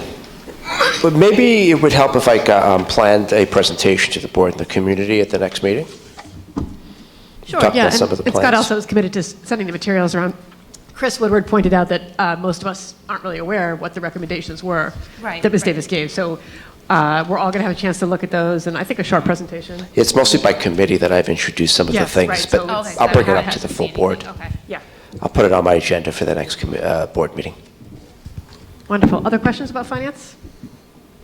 Okay, let's move to personnel. thoughts? Oh, another question? Nope. Oh, I thought I heard a comment. That's you. All right, in the interest of moving things along, students, you're of course welcome to leave whenever you want. You're welcome to stay, you're welcome to leave. It's getting a little late. I know you guys go to bed early, probably 9:30 or so. You're just about 18 now, you can make these kinds of decisions, you know. It is a midterm. You are. Yeah, it is, yeah, absolutely, whatever you want to leave. And I usually go to bed at 9:30 also, except on these occasional Mondays. we're going to power through the rest of this. Can I just make one correction to what I just said about yes. the presentation that I make about diversity? Since we're going to make the condom distribution proposal presentation on February 10th, how about I make the diversity effort my Feb 24 presentation? So I can spread it out. Is that okay? Yeah, and I think in the meantime, if we have our equity and excellence meeting, maybe we can discuss that. That's a great idea. The report out. My other feeling is it doesn't necessarily have to be a full presentation. What we want to know is sort of what's going Good, on. I guess. Right. And then figure out where we're going to go from there. Yeah. To make sure that this wasn't an investment that just is sort of lost to the winds. Okay, fantastic. Personnel. Most of the things on the agenda, which are available on the public website, are self-explanatory. We're approving some maternity leaves of absence, some medical leaves of absence. We're approving our list of source for teacher substitutes, a sabbatical leave, a resignation. Moving on to number 12, we are promoting one of our Dr. Nicosia to the position of director, as Scott explained. That is for a variety of reasons, in part because Dr. Nicosia also runs our IT department. So she is essentially doing 2 jobs, or a job and 3/4, or a job and a half. So we felt that a promotion was in order. Number 13, a change in salary for our Irving principal. Discussion of Dr. Nicosia's position prompted the Personnel Committee and Finance to review the administration salaries. And as always, our Irving principal is paid less than all the others. And we just realized that sort of the salary structure was not fair. So we are raising her salary slightly. That is number 13. Number 14 is our new assistant principal at the middle school. Number 15, we're very excited about our new music teacher, Miguel Bolivar. Is that right? Yes, we got him from Rahway. In fact, we have 2 people coming from Rahway, Ms. Sukal, who you met earlier, and Mr. Bolivar. Wonderful. So we're excited about that.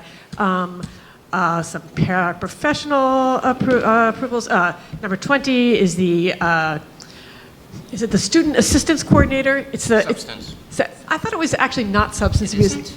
But anyway, the point of this position is to deal with substance abuse related issues. That's number 20, and that we heard about that from Ms. Asamoah. Moving along, yeah, something like really counterintuitive. Number 24, Mr. Martino will be covering some extra music periods while Mr. Bolivar gives his notice and makes it to our district.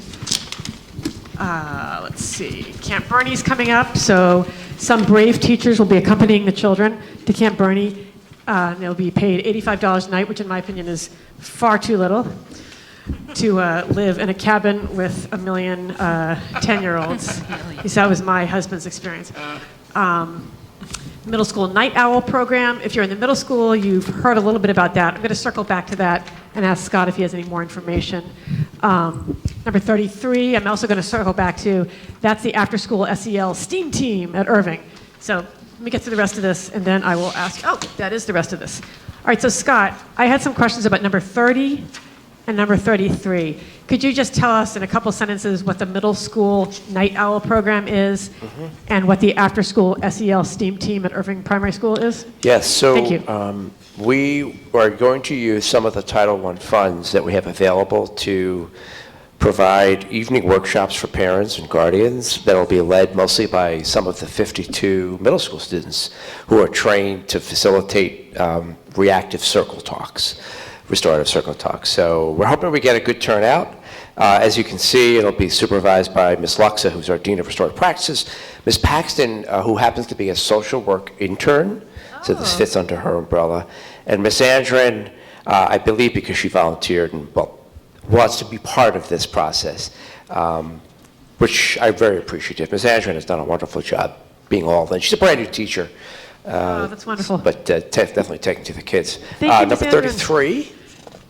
33, yeah. Yeah. So Irving likewise wants to use Title I funds to run enrichment programs for kids after school hours. So this would be offered around the same time we have our aftercare program. So the kids who are engaged in aftercare could get additional opportunities to expand what they're doing.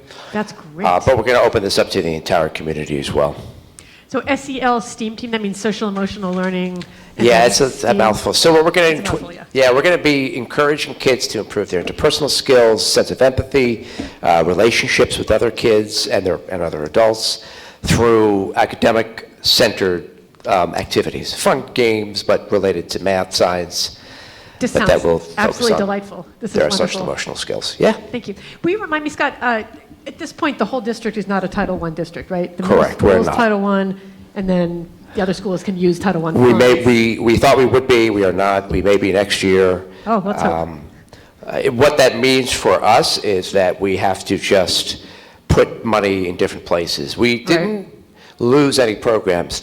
Well, I should say we didn't lose any programs because we're not a Title I district. We did have to scale back some programs, one of which is the during the school day at the high school tutoring program that we were offering our kids because the Title I funds we were using, we were told cannot be used for that purpose after we were monitored. So some of the money that we're using to fund these programs is being diverted if we had to respond to any of the monitor's recommendations. I see. Okay. So can I ask another question, just back to 30? So that program, do we know what the numbers are like in terms of interest? So can you repeat that again? The middle school night owl program, do we know? Yes. Do we have a sense of what the numbers are going to be like? No, I mean, we ran just it once, and we had a handful of parents, guardians show up, but we didn't do it with the numbers we're talking about, and we didn't have these 3 individuals participating. Ms. Luxa and Ms. Brady came to facilitate that activity. We're thinking with more kids leading the workshops, we'll bring more people in, yeah, more adults. That'd be great to know more about that as it goes along. Not through a whole formal presentation, but just... If it's a hit, I'll tell you about it. If it's not, you know... Oh, yeah, just like keep that from us, for sure, yeah. Okay. Okay, thank you very much, Scott. Sure. Is there any discussion or questions about personnel? No? No? Anyone? Anyone? As they said in Ferris Bueller. Okay, I believe we're on to policies. Is that right? Yes. There are 2 policies for first reading. So I'm going to amend what's on the sheets here. The first 2, which are A and B, the organizational chart, which is the changes with regard to the change of title from supervisor to director for Christina Nicosia. That subsumes the first one, 1110 organizational chart. And in 24-23 in bilingual and ESL education, we found some one small incorrect statement, which was a may versus a shall or must, and we've changed that. Item 2 is indeed, as Ann said, second reading. This is on substance abuse. We changed the policies in 2 ways. One way was to add vaping. We spent a huge amount of time on this because they're very complicated. They follow the law, the laws on substance abuse, and there's a lot to them. But we changed them to add vaping to the list of substance abuse, and we also made them match the law, which the policy did not, in terms of when we may report a student to the authorities or must report a student to the authorities. And both of those now match the law and also our desire to be reasonable depending on cases. And so those are, C and D will actually be 2A and 2B. And that's how I will be moving those. May I make a point of clarification? Yes. I looked back in the minutes, and the regulation was tabled, so that would be for approval for first reading. Thank you, Linda. So 1C will be the regulation, and 2 will be 5530, the policy. Thank you. Any questions or comments? I will say that in policy, if I remember correctly, we also added a little bit of language just to emphasize that principals are not required to refer Correct. students to the police in every case. Correct. You know, in most cases, we want to avoid giving kids a criminal record. Correct. I mean, you know, obviously, there's not always a criminal record that results. There might be a station house adjustment, but we would like to minimize that where possible. You said that much better than I was trying. No, you're perfect. You're perfect. No, that's exactly right. We don't want our administrators to feel like they are compelled Correct. to refer students when they are not compelled to do Yes. so. Okay. Right. Yes. Just looking at the org chart, and I understand from our own discussion where we put the director of curriculum and instruction on an equal level with the principals, but then looking at the organizational chart, that's just on the same level, just below the superintendent, but not necessarily with anyone underneath that position. So in terms of an organization, it doesn't really seem to have that sort of follow through and flow where there's no one under him or her in that position. That's right. So in terms of organization, it's like I understand putting on an equal basis, but not necessarily in terms of how I have objection, to the position and also to the chart too, because it just doesn't really seem it's like, all right, she reports to the superintendent, right. but no one necessarily reports to her, and in terms of organization, who's she then directing? She's not directing anybody. She's working with the principals to assess, manage, and fix the curriculum. For example, with the math, I've forgotten the name again, Math 6A for All, which is our a detracking effort that we are really placing a lot of emphasis on. She works with the middle school principal, and she's one of the people that dictates, if you will, to the teachers, to the middle school principal, with the middle school principal, how that math program is going to work. It's collaborative. So I suppose in some sense, she is an authority figure with respect to the teachers, but the teachers don't report to her. She's not evaluating. Well, sometimes she evaluates teachers. She does evaluate, but Yes. you're correct. They don't directly report to her. There's no reporting relationship, and I think that's what the vertical lines on the chart are intended. What would you? Could I Yes. jump just with one comment here, if I could jump in? So the supervisor of curricular and instruction, which that position had been, and supervisor of funded programs, there's a line that goes from them downward to Thank you. certified and non-certified staff. Oh. Okay, so I'm just wondering whether there should also be, continue to be that line for the director, or is that, was that done by design? I missed that. We all missed that. Yeah, that's. Is that what you're saying? Oh, you can respond to that? That is Yeah. part of it, yes. Oh, okay. So the difference between the special education and para staff is that we have had a practice that they would directly report to the supervisor, Dee Dee in this case, Right. and Susie. So that's why there's that line. I'm really talking about the other two supervisors. But in that case, in the case of the other supervisors, because they're curriculum focused and not managerial focused, Right. the teachers report to their principals.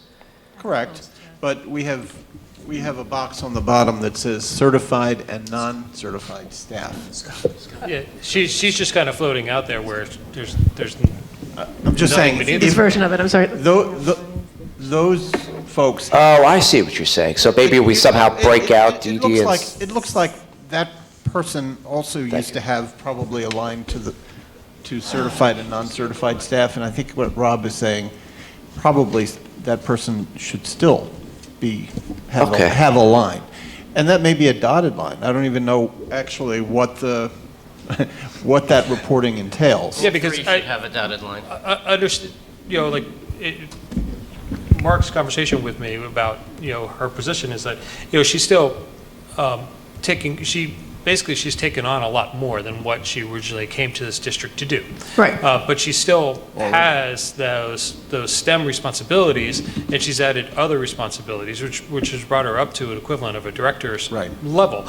So, in many respects, though, I think that line still needs to be there because she's still providing those support services to the teachers, I agree. the teaching staff. Even though ultimately, I would be voting against this because of how I feel about the administrative-heavy district that we have right now. I think it would make it better if that line was there. I don't think this is a discussion for another time, but I don't think we actually are administrative heavy. I agree. But It's we can talk about that another time. But let's have a I discussion wonder about whether that that line was omitted just as in error. I'm just curious whether That's maybe a that really should good have been point. there. Mark, would you want to move it for first reading with the amendment, that there's a line or something like that? Yeah, Or we'd should we amend just? it to add a line Okay. between the director and the same line as the teachers. I'll move it as. I'll put that on the policy meeting agenda. It doesn't need to be, I'll move it tonight. But Okay. When we have a second reading, and we could put it on the second It'll be reading. on for Okay. second reading with the line, but I'll move it as amended. Yeah, Not a because problem. in many respects, I think that makes sense, because then it shows, at the same level as, but then also what people follow. No, thanks for pointing it out. I'm struggling with a visual conception of what we're talking about. Can somebody draw for me? Oh, y'all, maybe everybody but me understands. Okay. The whole Thought I was smart. Still awake. So then, okay, that's it. All right, I thought it was more complicated than that. We got it. Not that complicated. No, I guess not. I'm not that Not smart. I anymore. guess. All right, are there any other lines that need to be drawn or other questions about policy? No. All right, let me see if I can get this right. I believe we are now at the time for public comment. Finally. Yes. Equity. I forgot. Oh, gosh. That's okay, yes. We did not I'm meet so since sorry. our last meeting. We're scheduled for next week. Okay. So we will have something to report at our next meeting. I'll try to remember to, call on you, and that happens. All right, now I think we're at public comment. Just correct me, anybody, if I'm wrong. Let's see here. Where are we? I need to read the little introduction to public comment. Okay, public comment. Finally, 2 hours later, the Highland Park Board of Education welcomes public participation and has reserved this time for your comments. Board policies 164 and 167 establish and regulate the right of the public to participate in public meetings. If anyone would like to speak to us, that would be great. Come on up to the podium. Please write down your name and your address for our records. And thank you for waiting so patiently. It's past my bedtime. Yeah, mine too, yeah.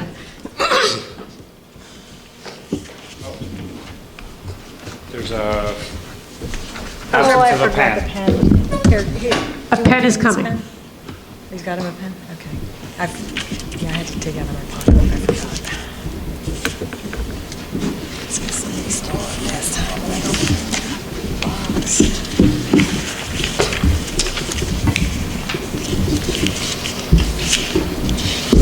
All right, I'm Rob Scott. I'm back. Hear about the same old stuff. So, first of all, Dr. Taylor, I'm so disappointed. I asked to see what the survey was going to be. What the survey that the students are going to get after the electives fair, what is it going to look like? And the problem is, we don't know what it's going to look like. Okay? And the history of surveys in this district are, we've had bad surveys in the past. Okay?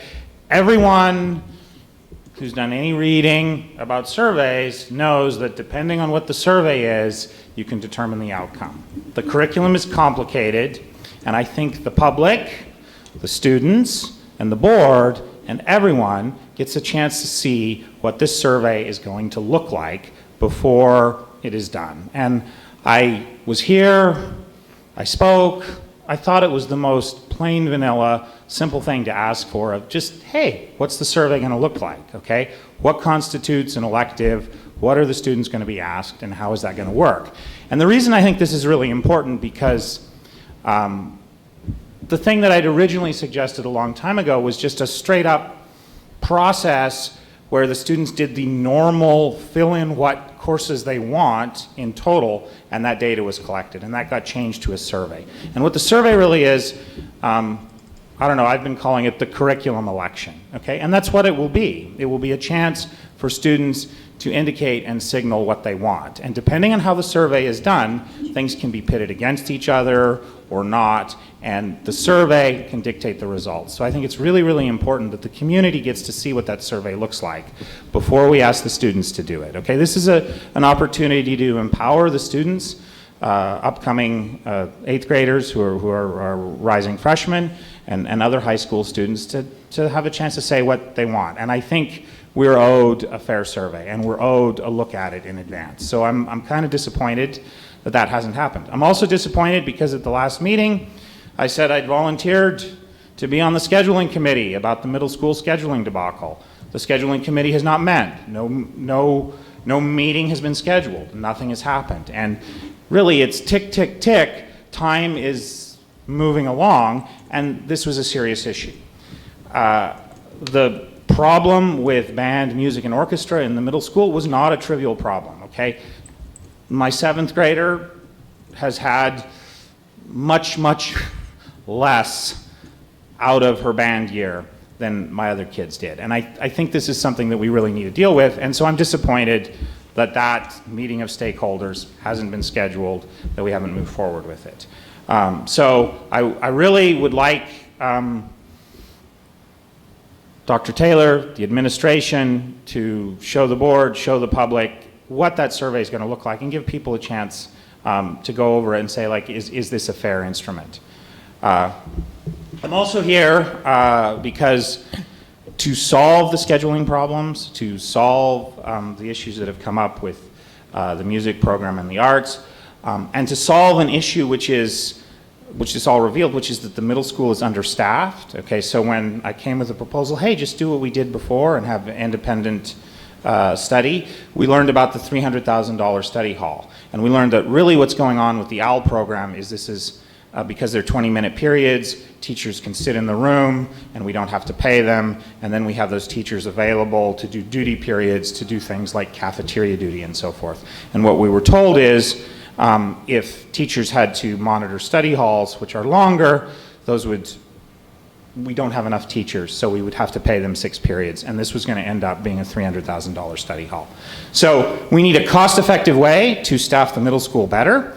And I think what has also been revealed is that between the middle school and the high school, we really don't have enough teachers in the music program. Now, I recognize that this is the day we had the auditors come, and I've heard about the dire financial situations, and that is a big picture conversation. But I prepared a little example of a more sort of microscopic version of how we might approach some of these issues. And it's kind of a preemptive answer to, well, how would we pay for another teacher, another music teacher at the middle school? And so what I have here is one way to do that. Take one and pass it down? Yeah. Like we're in school? Sure. We are in school. We are in school. We are literally in school. Again, like, I know the budget is giant, okay, and there's a lot of stuff going on. But this is just focusing on a few things that are visible in the agenda and that have already happened with respect to the music program and the middle school. And so first of all, some things that have already happened is Mr. Coleman has retired, and he's being replaced by Mr. Bolivar, and that's out of savings because we've taken a long-serving, very experienced teacher who has a larger salary and replaced him with someone who has a lower salary. Okay, that's some savings to the district. Those are savings that are in the music program. I think that money should stay in the music program. Ms. Osemwe left. Ms. Brady has replaced her. Okay, that has reduced the administrator's salary for the middle school some. Ms. Fittipaldi was replaced by Ms. Rodriguez. That also saved the district a little bit of money. And then Ms. Brady, as the vice principal, is being replaced by Ms. Sukow. Again, saving the district a little bit of money. Mr. Campos left. We're going to hire a new Spanish teacher. If we hire an untenured Spanish teacher at the typical rates for the district, that's probably another $9,000 of savings in the middle school. And then we're talking about promoting Dr. Nicosia. We're talking about giving a salary increase to the Irving principal. And I understand that perhaps there are compelling reasons to do that. Yes. But we have to recognize that these are administrators, okay? And we have to recognize that if we're going to hear that there's a financial crisis, then the public gets to say, hey, where are we spending our money? And so I think that justifying a raise to an administrator mid-year, it could wait until June when they typically happen, justifying a promotion, that is a big ask, right? It's a big ask if we're also going to be told, well, we can't afford things like a music teacher, which is necessary. So what I would challenge the board today to do is to really consider if this is exactly now, today, is the time to spend that money, okay? Money that if we didn't spend it, we might be able to put in an alternate place.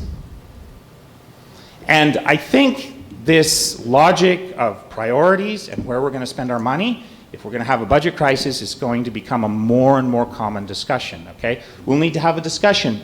Can Highland Park afford a football program, right? We'll need to have a discussion about all of the programs we have in Highland Park. If all we're going to hear is there's a budget crisis and we can't do anything. So I just wanted to conclude with, I think there are lots of great reasons that hiring another music teacher would be a good idea. We could support social and emotional learning in the middle school, right? That's what the OWL program is supposed to do, and a music class is a place where that traditionally happens. We've got an overall staff shortage in the middle school. This would relieve it in a really cost-effective manner. So for instance, choir classes can typically be larger than other classes. This helps in resolving the middle school scheduling crisis. And it gives us an opportunity to have some arts-focused electives in the middle school. And it gives us an opportunity to enhance the music program in the high school. We could become a district with a truly exceptional music program. We could take the good teachers that we have and the talented students and really advance that agenda. And I think just hiring one teacher is much, much cheaper than the $300,000 study hall. And with that, I will conclude. Thank you very much. Thank you, Rob. I do want to respond to a couple of things you said. First of all, I do want to say that we are very grateful to you for all the advice you've given us about scheduling. We have taken that seriously. Scott has a survey underway. It's not complete. Many of us have had an opportunity to see it. I'm not going to direct that he necessarily present that to the public. I'm going to leave that to him. I feel at a certain point, we really are intruding on his managerial bailiwick, on his territory. And I wouldn't say that, except that we have discussed this extensively. The board is aware there's a situation. We've been working with Dr. Taylor and monitoring what he's doing, but I can't ask him to sort of advise the public of every time we have a survey or every time. I'm just not going to do that, and I hope you understand. We understand the issues with surveys, and it probably will not be a perfect survey, but I can tell you we are not putting things against each other that will conflict. We're not saying you have a choice between creative writing and music, so pick one. It's not a survey like that. It's an election, as you said. And it's a wonderful idea, and I'm grateful that you brought it to our attention. We are going to be doing it. The second thing, the scheduling committee, I'm not sure why it hasn't met yet, but as Scott said, it will be meeting soon. And all we can do is promise that that's going to happen. Finally, the middle school music teacher. You raise good points, and this will be before the budget committee, the finance committee, and it'll be part of our discussions. We are obviously aware of all this breakage that you've laid out. I mean, every time someone retires, we say, oh, breakage, what are we going to do? We do have a Spanish teacher now at the middle school. She's a long-term sub for now, but if we were to hire her, she would be untenured. She's right out of school. Not that we always try to hire untenured people, but we certainly do always try to hire untenured people when we can possibly save some money. You're aware, of course, that the salary of $65,000, that's not the only expense. There's also up to $37,000 of benefits, depending on what things she selects. So I guess in response, we would love to have a middle school music teacher. Some of this breakage has already been budgeted in other ways. We're not going to have Scott show the survey unless Scott changes his mind and really wants to show it to us. But I can assure you that we've all been looking at it, and we take it very seriously. And while we don't have a survey professional working on it, we do have a lot of reasonably smart minds trying to make it right. Finally, the administrative salary increases. I mean, suffice to say, I don't know how much detail it's appropriate to get into. We do have compelling reasons for these. We're talking about $16,000.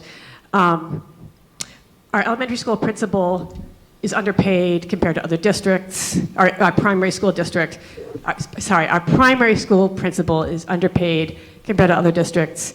We like her, we want to keep her. She's had some experience in the district, she's committed to the district, so we felt that this was appropriate. Our other supervisor, now director, if we vote yes, she's saving us a ton of money by running the IT program. So that is one reason we're doing this. She is also absolutely integral to our detracking effort in math.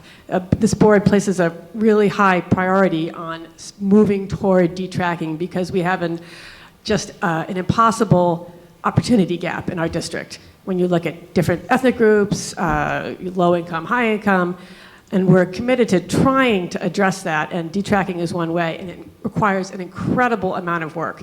Apparently it is not the easy thing I thought to just sort of make everybody have a harder, more rigorous math class. So the promotion is in part in recognition of what she's doing there.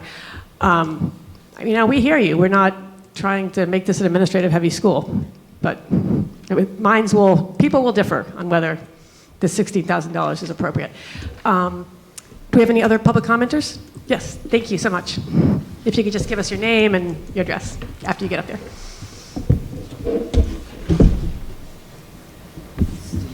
Steve Euro, 41 Highland Avenue in Highland Park.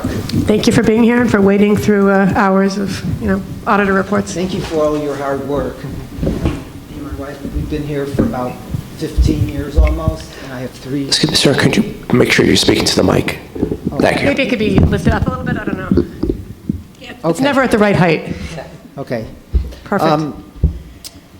So as I was saying, we've been here almost 15 years. We have three children, and I'm here mostly to relay, and this should take like 3 to 5 minutes really, information, because I'd like to email further information. I don't know if you all are familiar, probably not, with the new Senate bill of 902.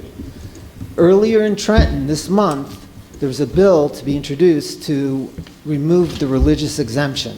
I don't know if you know what the RE is or the ME is, but the same bill was going to tighten the medical exemption, and it could affect up to 13,000 K to 12th grade students, whereby they would have to fully meet all the vaccinations that were mandated.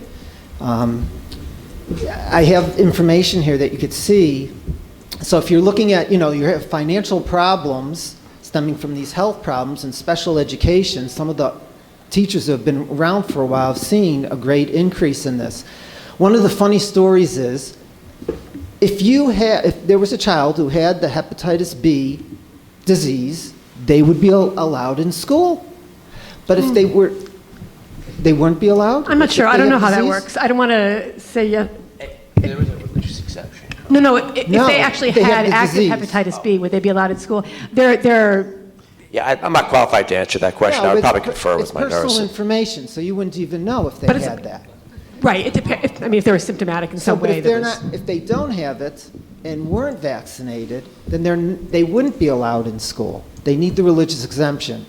So what's going on is a lot of parents are coming out. These aren't parents imagining things. There were thousands of parents in Trenton who say they believe their child was injured.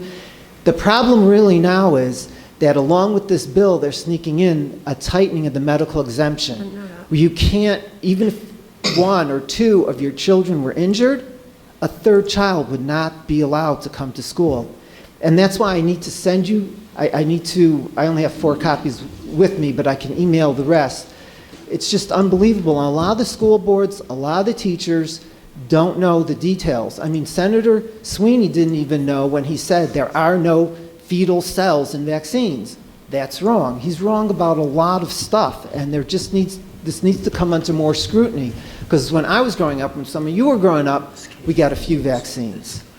And now the schedule is 69 or 72 doses of vaccines. It's just too much, and a lot of these are not for communicable diseases. So I'm asking for serious consideration of looking into this information that I'm going to give out. I'd be ashamed to have these students have to leave, that people are going to leave the state. We see what's happening in New York. I'll conclude by saying, if they were to remove this religious exemption, which Sweeney has vowed war against his constituents to do this, they're going to follow the federal schedule, which mandates Gardasil. That has nothing to do, it should be a person's personal business. It's one of the most complained about, they submit to this VAERS, the Vaccine Adverse Event Reporting System, and it's going to allow the government to put any new vaccine on the schedule as if they're all safe. We know medicines are not all safe for all people. How can all vaccines be safe for all people? Plus, you have the religious aspect where people like myself wouldn't want to risk, the be fruitful and multiply. You're doing stuff with some of these vaccines that have not been tested for the cancer-causing, for mutagenicity, and fertility. So this issue's coming out now. It's snowballing. The WHO scientists, top world scientists, are finally stating there really isn't enough vaccine safety studies being done. So, thank you for your consideration. It's a very difficult issue, and at first glance, it's pretty astounding. But smoking, then again, took 40 years or so to be convinced that it was cancer-causing. Let me just... Sure, thank you. If you wanted to email us with copies for everybody. I have a few hard copies. Oh, great, that's fine. Thank you so much. We'll give this. I didn't know that they were changing the medical exemption. That's interesting. Well, this is not going to come up again for a while, I would assume, after it Thank you. failed recently. Yeah, it's got to wait for the next session. Yeah. I grabbed your sheets. That was, took it off. You want me to put that there? No, it's okay.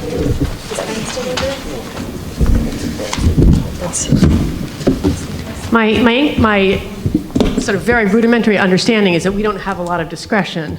Is that correct about which vaccines people? No, and if I ever have a question, I confer with our Dr. Brill, who is the head of pediatrics at St. Peter's, and our physician. But we don't have a question about the vaccines that we require for admission to school. We just follow the state law. Is that correct? Correct, We absolutely. don't come up with our own schedule? Absolutely, we have. And I haven't had any questions arise since this bill has been proposed. So this is the first that I'm interacting with somebody about it. I have met a student here who does have religious, and I'm sure you can see there are students who are going to be affected, and the sad part is they don't even know. And we want a dialogue with some of the mayors are talking now, with the state senators and assembly people. There's really, it's coming to a head where people are going public. Assembly Hollyman has spoken out. Assemblyman Gary Scheer has spoken out. Doherty has spoken out. There's coming a lot of pushback. But if you just go to the state health department, they're just going to say the line. But talking to the people, you got to realize Trenton never had this many people show up in decades. So there's something going on. And I just encourage to have a dialogue. We can bring doctors here, we can bring scientists here, and talk and have a little bit of a dialogue with, the other side of the other side of the story. Well, thank you for the information. We'll all be glad to take a look at it. Thank you, and I'll email. Thank you. All right, any other public comments that weren't made yet? Okay. It's going to be time for our votes then. Let me see if I can do this correctly. All right. Michelle, would you like to move the curriculum and instruction items? Yes, I would.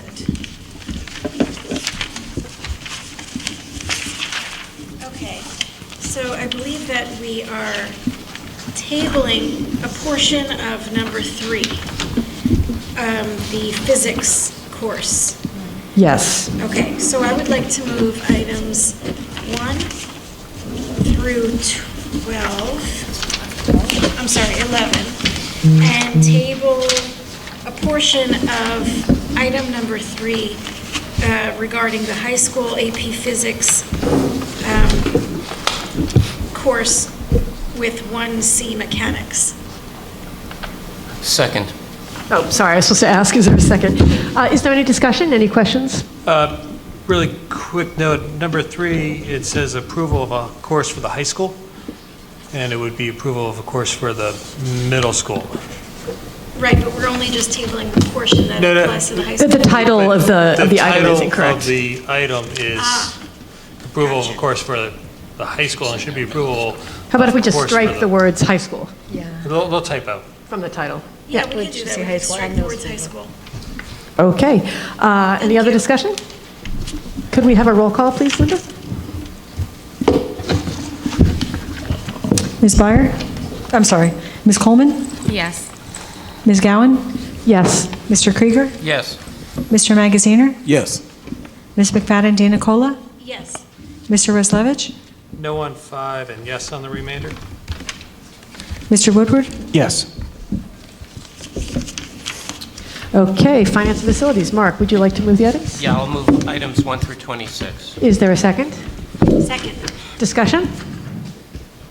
All right, may we have a roll call, Linda? Ms. Coleman? Yes. Ms. Gowan? Yes. Mr. Krieger? Yes.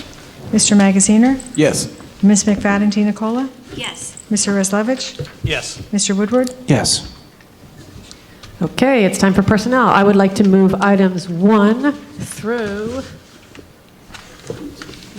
33. Is there a second? Second. Any discussion? Okay, could we have a roll call, please? Ms. Coleman? Yes. Ms. Gowan? Yes. Mr. Krieger? Yes.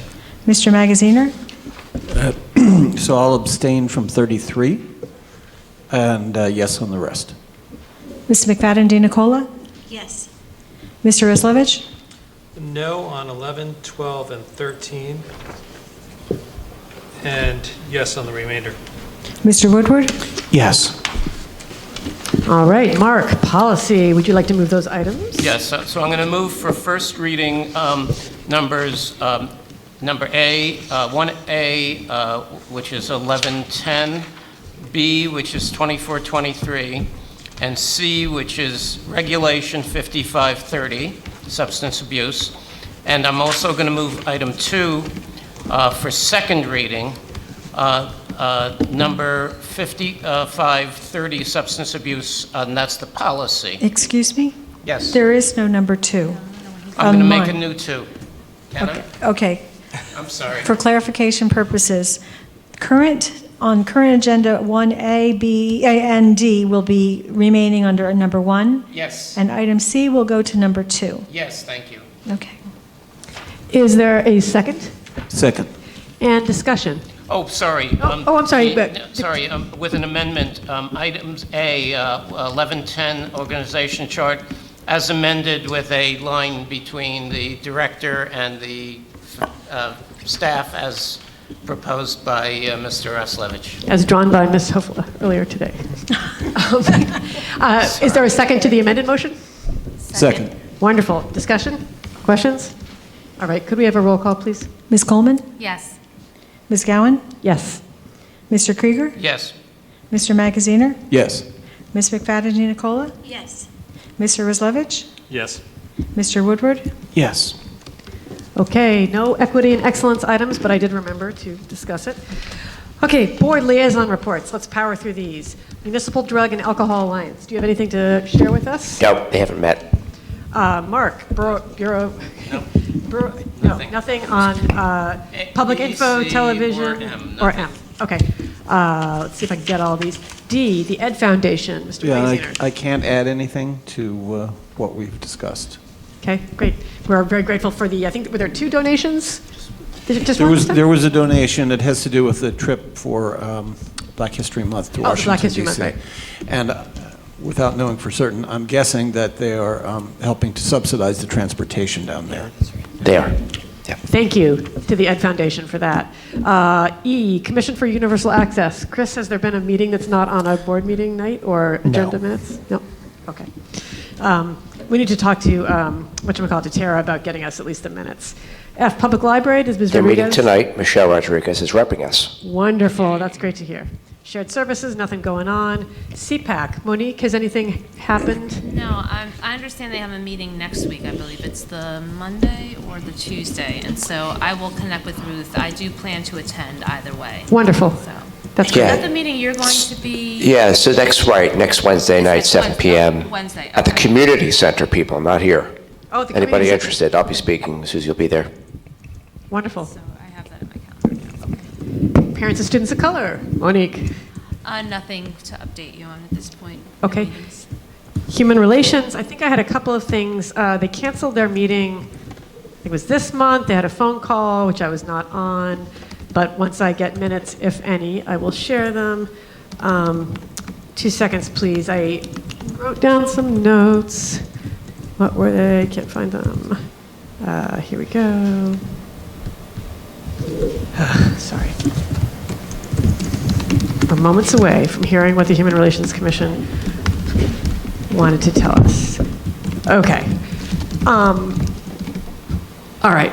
I probably should have raised some of this with you individually, Scott, but just real quick. We had Human Relations Commission members asking whether we can make some of our school events available to kids outside the system. I think the idea was perhaps including yeshiva kids who go to private schools. And I know that things like MLK Day, that's advertised throughout town. So I've got to determine whether it's actually a policy or a practice to not allow, in terms of extracurricular activities. I don't actually even know. As I read this, I realize it's very vague. I should have clarified. Yeah, I'd like to know, maybe we could find out more about extracurrics and also just sort of school-wide events like the MLK celebration, Right. which I know is advertised. Well, all right, so in terms of extracurricular events, again, I've had the question asked of me at least twice since I've been superintendent here, of parents whose children are in private schools to be part of our extracurricular activities. And we do have a board policy that states we do not allow that. We do not allow that. Okay. However, the distinction is between those students and those who are homeschooled. There was always some confusion about that. If your child is homeschooled, we will allow the homeschooled child to take part in extracurricular activities. Now, I'm trying to think of events that we might hold outside of extracurricular sponsored activities. The MLK Day was a community event. So I really don't know. I would love to know I'd love to have some examples of what those events are. I will try to think up in my head some of our... Or maybe come back to them and events. ask. Yeah, I don't know if they had any particular ideas, but I think they thought, once in a while there's some kind of informational event after school, Chinese New Year festivities, all right, 5:30 on whichever day it is. If I could think of something as well, I'll get back to you. It might just be enough to, when there is something that's publicly available, maybe to send the mayor a note, so if I'll be conscious of it, but probably will obsess tonight about what these example events. Now I'm coming up blank too. There might be out there. Okay. We also had some questions from members, not exactly a human relations question. Do we have in our curriculum stuff about cyber safety, dating safety? Yes. I assume that's part of our... Absolutely. Mostly at the middle and high school, since we don't have a formal technology program in the lower grades. But our new media specialist has told me that's an area of emphasis that she'd like to include now at the elementary level. That's great. There were questions about human trafficking. I think that the issue is there. The issue that happens with with students connecting with adults online. Do we do any kind of education around that? Be careful who you speak to on the internet. So Ms. Dudatav is the individual at the middle school who I know is responsible for doing that, and she, I know, has responded to the issue regarding the Reddit page. Yes. That indirectly involved white supremacists who were trying to lure some of our kids via social media. Oh, I didn't And so know that. as a result, I know she has doubled down on the work she's done. I can't say that we've focused on human trafficking. I know that's come up at the high school. Right, I've heard that there have been examples of students who met someone online and then went to meet with that person, and of course it was a completely inappropriate adult. So But I'm very willing to speak with Dr. Nicosia. We're going to be arranging a meeting tomorrow to talk about AP Physics and other things, other matters, so I can human bring it trafficking. up to her at that point. That'd be great, thank you. I think that is a big issue for our kids, and I know we do some stuff around it already. Make a note. The other thing we talked about was the mayor is putting together a plan, which you know something about, to try to resolve some of the tension in the community that arose around the anti-Semitism resolution.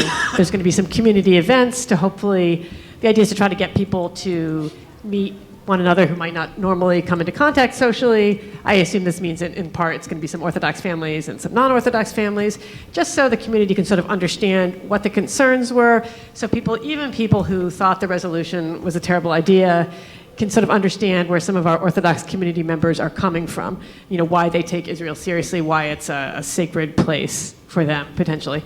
So we may be hearing more about that. And that is all I have to say about that. Board of Health, Russ Levitch. We had a meeting earlier this month. One of the things that they're keeping on their agenda is school start times, particularly for the high school. Even though start times were moved back for a portion of the students, they do know that anyone who was interested in musical electives or some of the other courses that are offered in that first period don't have the option of the later start time. They also the students who representatives to the Board of Health were talking about a vape buyback program, which I think would start sometime in March, which would give students an opportunity to sell back vape products that they had purchased and they want to get rid of. They also talked about the condom availability program that they'd like to see instituted at the high school, and that will be coming up at a future meeting. And then one of the last items was about school lunches and how some students at the high school don't necessarily have enough time to eat lunch, and whether or not a third line could be added. I've asked my son, he's like, yeah, the lines are slow at lunchtime, but it doesn't necessarily preclude, it's just, you just got to try to get there at a good time. This is, we've heard a couple times now about people not having enough lunch and people not having time to, not your son, but some people feeling that they don't have enough time to eat. Could we get a little update? Not a whole big presentation, but just something to let us know what's going on, whether any changes can be made, whether a third line could be added. Well, I do have the Director of Food Services coming on February 24th to make a presentation. Oh boy, February 24th is going to be... Actually, the regional director as well as the on-site director. Oh, wonderful. All right. So I would recommend we discuss, and I might give them a heads up to come up, the idea of adding staff to open up. It's a party going on over there. They're going to bring samples for all of us to try. Don't eat dinner that night. Samples. No, I'm kidding. Samples of school lunch. But seriously, I think we should broach the idea of adding staff at no cost to the district, of course. Well, they should incur the cost if we're having a problem feeding all of our the Board kids of on Health should time. come over here and serve people. Yeah.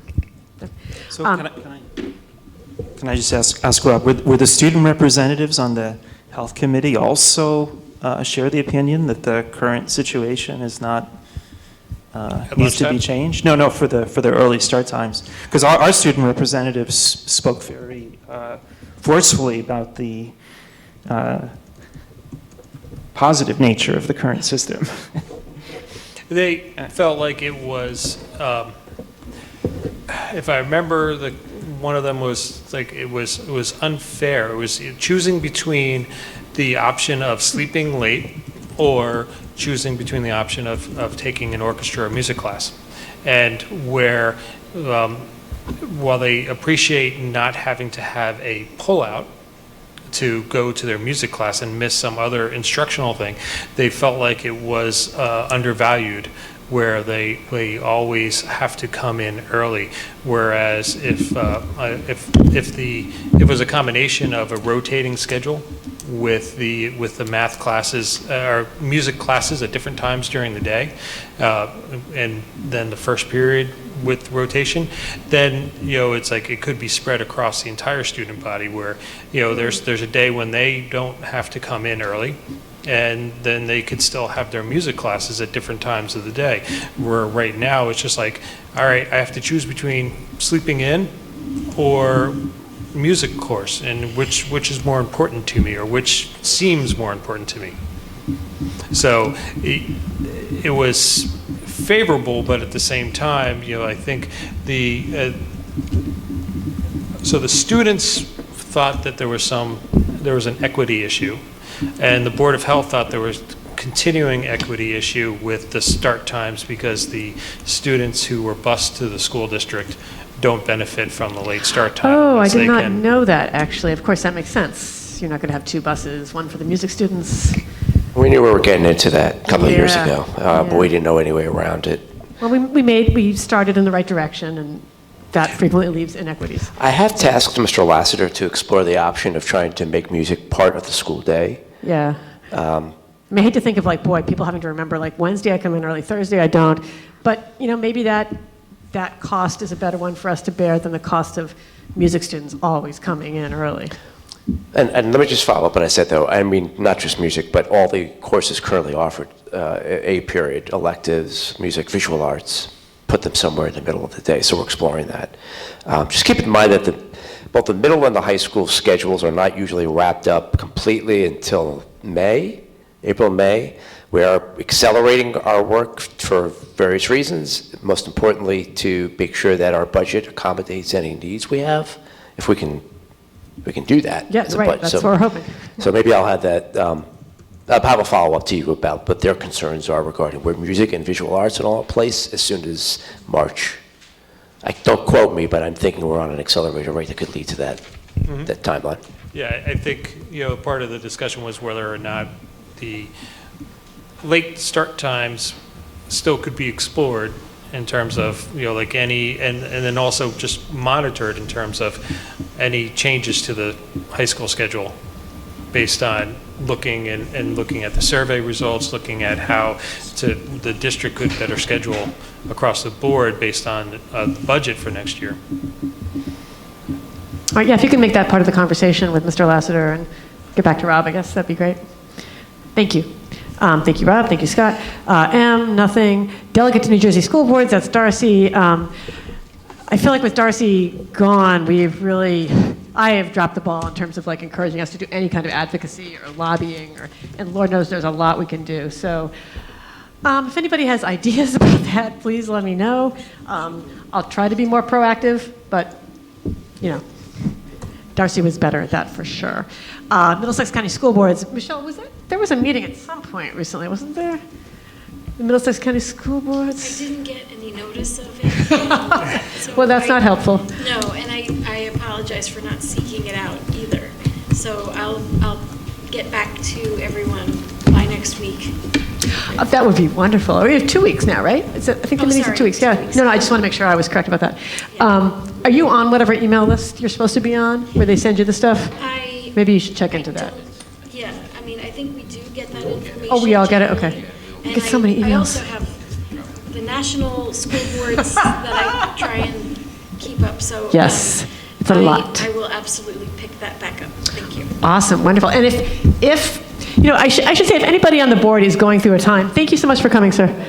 If anybody on the board is going through a time of, sort of personal extra work, lots of stuff going on, people should feel free to come to me or come to Mark and say, listen, I need to take like a 3-month break where I'm not doing very much, where I come to meetings and that's it. So please do that. We don't want to lose people from the board, as has happened before, because someone can't commit their full energy to the board for a certain period of time. So if that means somebody can't go to the Middlesex County School Boards Association meetings, that person should certainly call up other people and let it be known.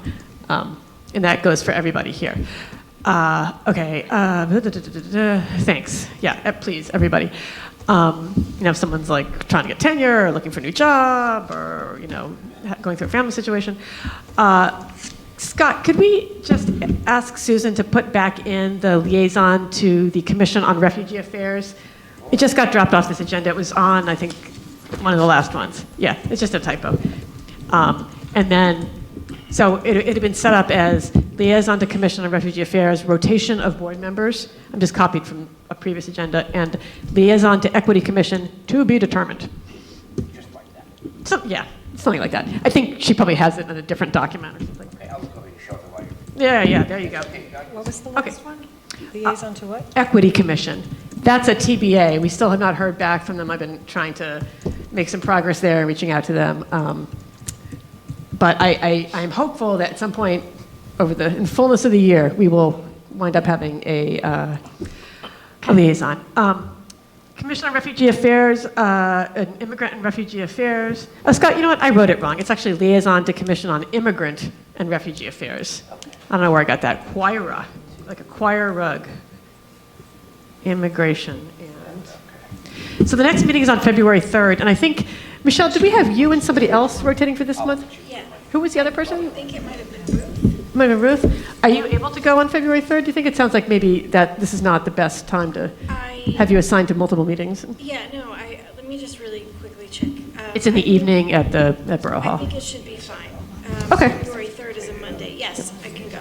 Okay. If not, just let somebody know and maybe somebody else will go. I always forget to do this. A lot of times I can't go to Human Relations. Wednesday night turns out to be not that great for me. And I always mean to ask other board members, can you go? So don't be afraid to do that. Anybody? Okay. President's report. I have nothing.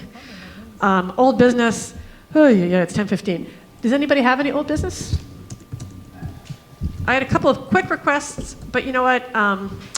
Why don't I email those to, well, just to give you a heads up, I'm going to email you about the inexpensive Wi-Fi programs we were looking into. You want to see if any progress had been made. That'd be great. Thanks. I can tell you we've put our formal application in with T-Mobile, and we're just wonderful. waiting to see if it's going to be approved or not. Oh, I didn't know we were that far. Yeah, That's as soon as it comes around, I'll let you know. Fantastic. There was one item under new business, I believe, that Linda wants to go over. Oh, yes, absolutely. Oh, fiscal year budget counter? Or? Yep. So I provided everyone with a copy of the budget calendar. Yes. So this is just to give everyone information on the process. We are currently in meetings with the various administrators to hear their budget requests. We'll then be formulating the district budget, and Dr. Taylor and I will be meeting to go over, the budget as a whole. February 18th, we begin meeting with the Finance Committee, and the administrators will be attending those meetings to present their budget requests to the Finance Committee. That'll go on through March 2nd, at least. The governor will be having his annual budget address on February 25th. It's always the fourth Tuesday of February. And 2 days later, the state aid information is released. So that's when we'll find out what our state aid amounts will be. Then on March 16th at the board meeting, the board will be presented with the tentative budget for submission to the County Department of Education. This is a tentative budget. There will be time between then and May 4th to continue deliberating about the budget. Also, during that time, presentations will be made to interested parties. These are just some suggestions that's to be determined on the meetings, the presentations that will take place. Staff, PTSOs, community groups, the borough. On May 4th, we will be holding the formal public hearing on the budget, and we will also be holding the board adoption of the final budget. And then 2 days later, within 48 hours, the final budget will be uploaded to the district website for public access. And it's a user-friendly budget. Thank you very much. Any questions? No? Thank you. All right, thanks. Yeah, we should talk. Are you and Scott going to talk about the community meetings that might happen? Like, I know you guys. Not yet. But no, not today, but you will. That's what I'm trying to ask. Yeah. Excellent. It'd be nice to do something for the taxpayers who don't have kids in the schools and are always. Although our experience the last few years, not the first year that I was on the board and Scott was a superintendent, but since then, the meetings to the public, the meetings to the PTAs, the meetings at the senior center have all been hardly attended. I understand. Hardly attended, and it's very discouraging that you can't even get people out to a meeting like that. Maybe we could consolidate them and, I don't know, maybe Dr. Scott could come out to a budget meeting. We're bemoaning the lack of community involvement in all the public meetings we have about the budget. We do try to be transparent about it and have meetings in various places. I'd be happy to go again. Let's see if we can. To go again. But we can discuss that. We should. Yeah. We should discuss. Yeah. Okay. All right. Is there a motion to adjourn today's meetings? No. Point of order. What? Oh, public comment. Oh my gosh, I forgot. I'm sorry. Okay. The board. The Highland Park Board of Education welcomes public participation and has reserved this time for your comments.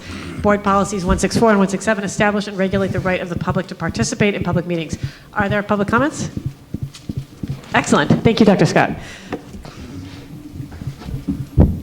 You know, you joke about like, here I am again, but we really value your comments, and you made a big difference to how we are doing the schedule this year. So I'll make a comment about like why people, may be loath to show up to a budget. Everyone's busy and overwhelmed, right? And lots of things about the world suck right now.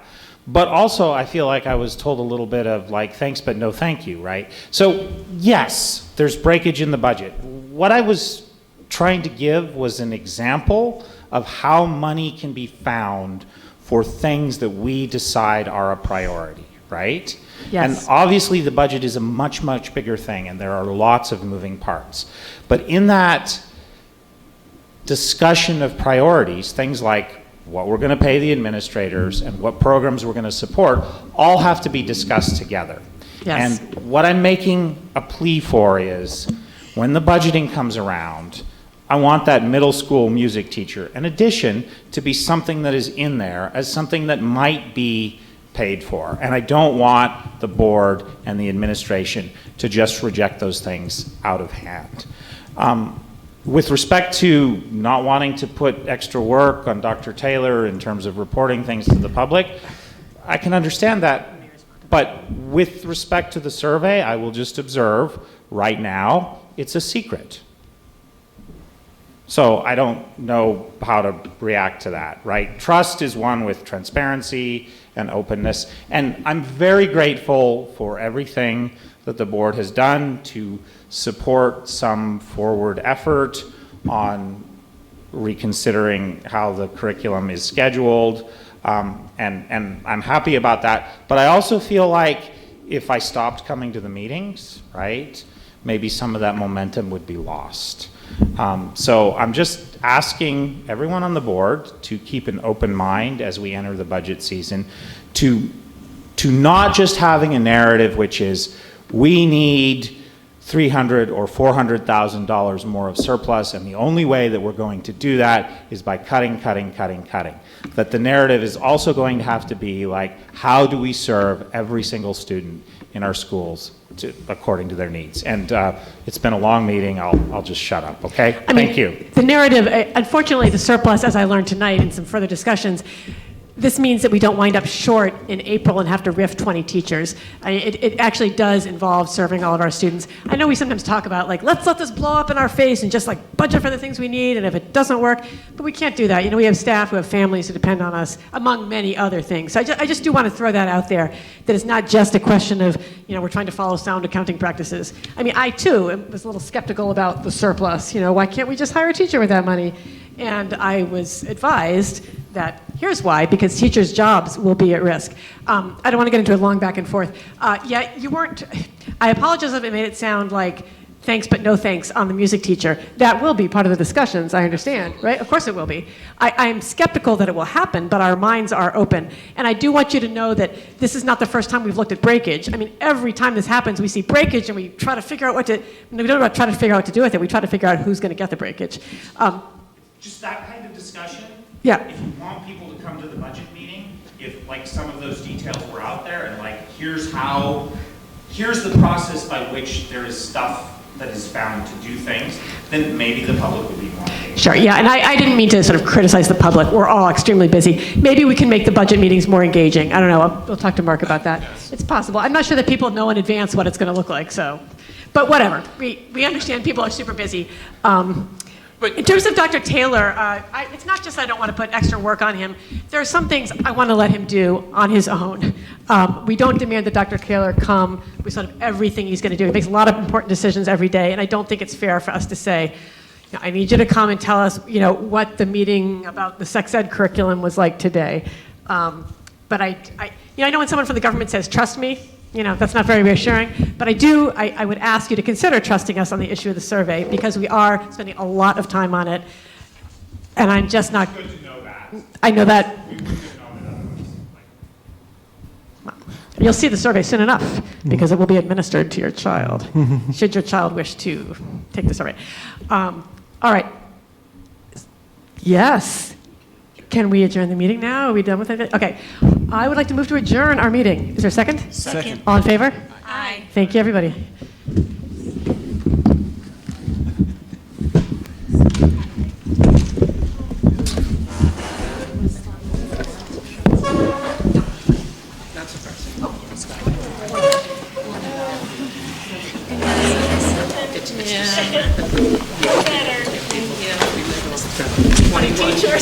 Teachers, like microphone. Then we would see parents, right? And almost nothing can bring anyone out. So we have to back to those lake struggles, especially at the temple, the place is full of people. It's looking pretty good.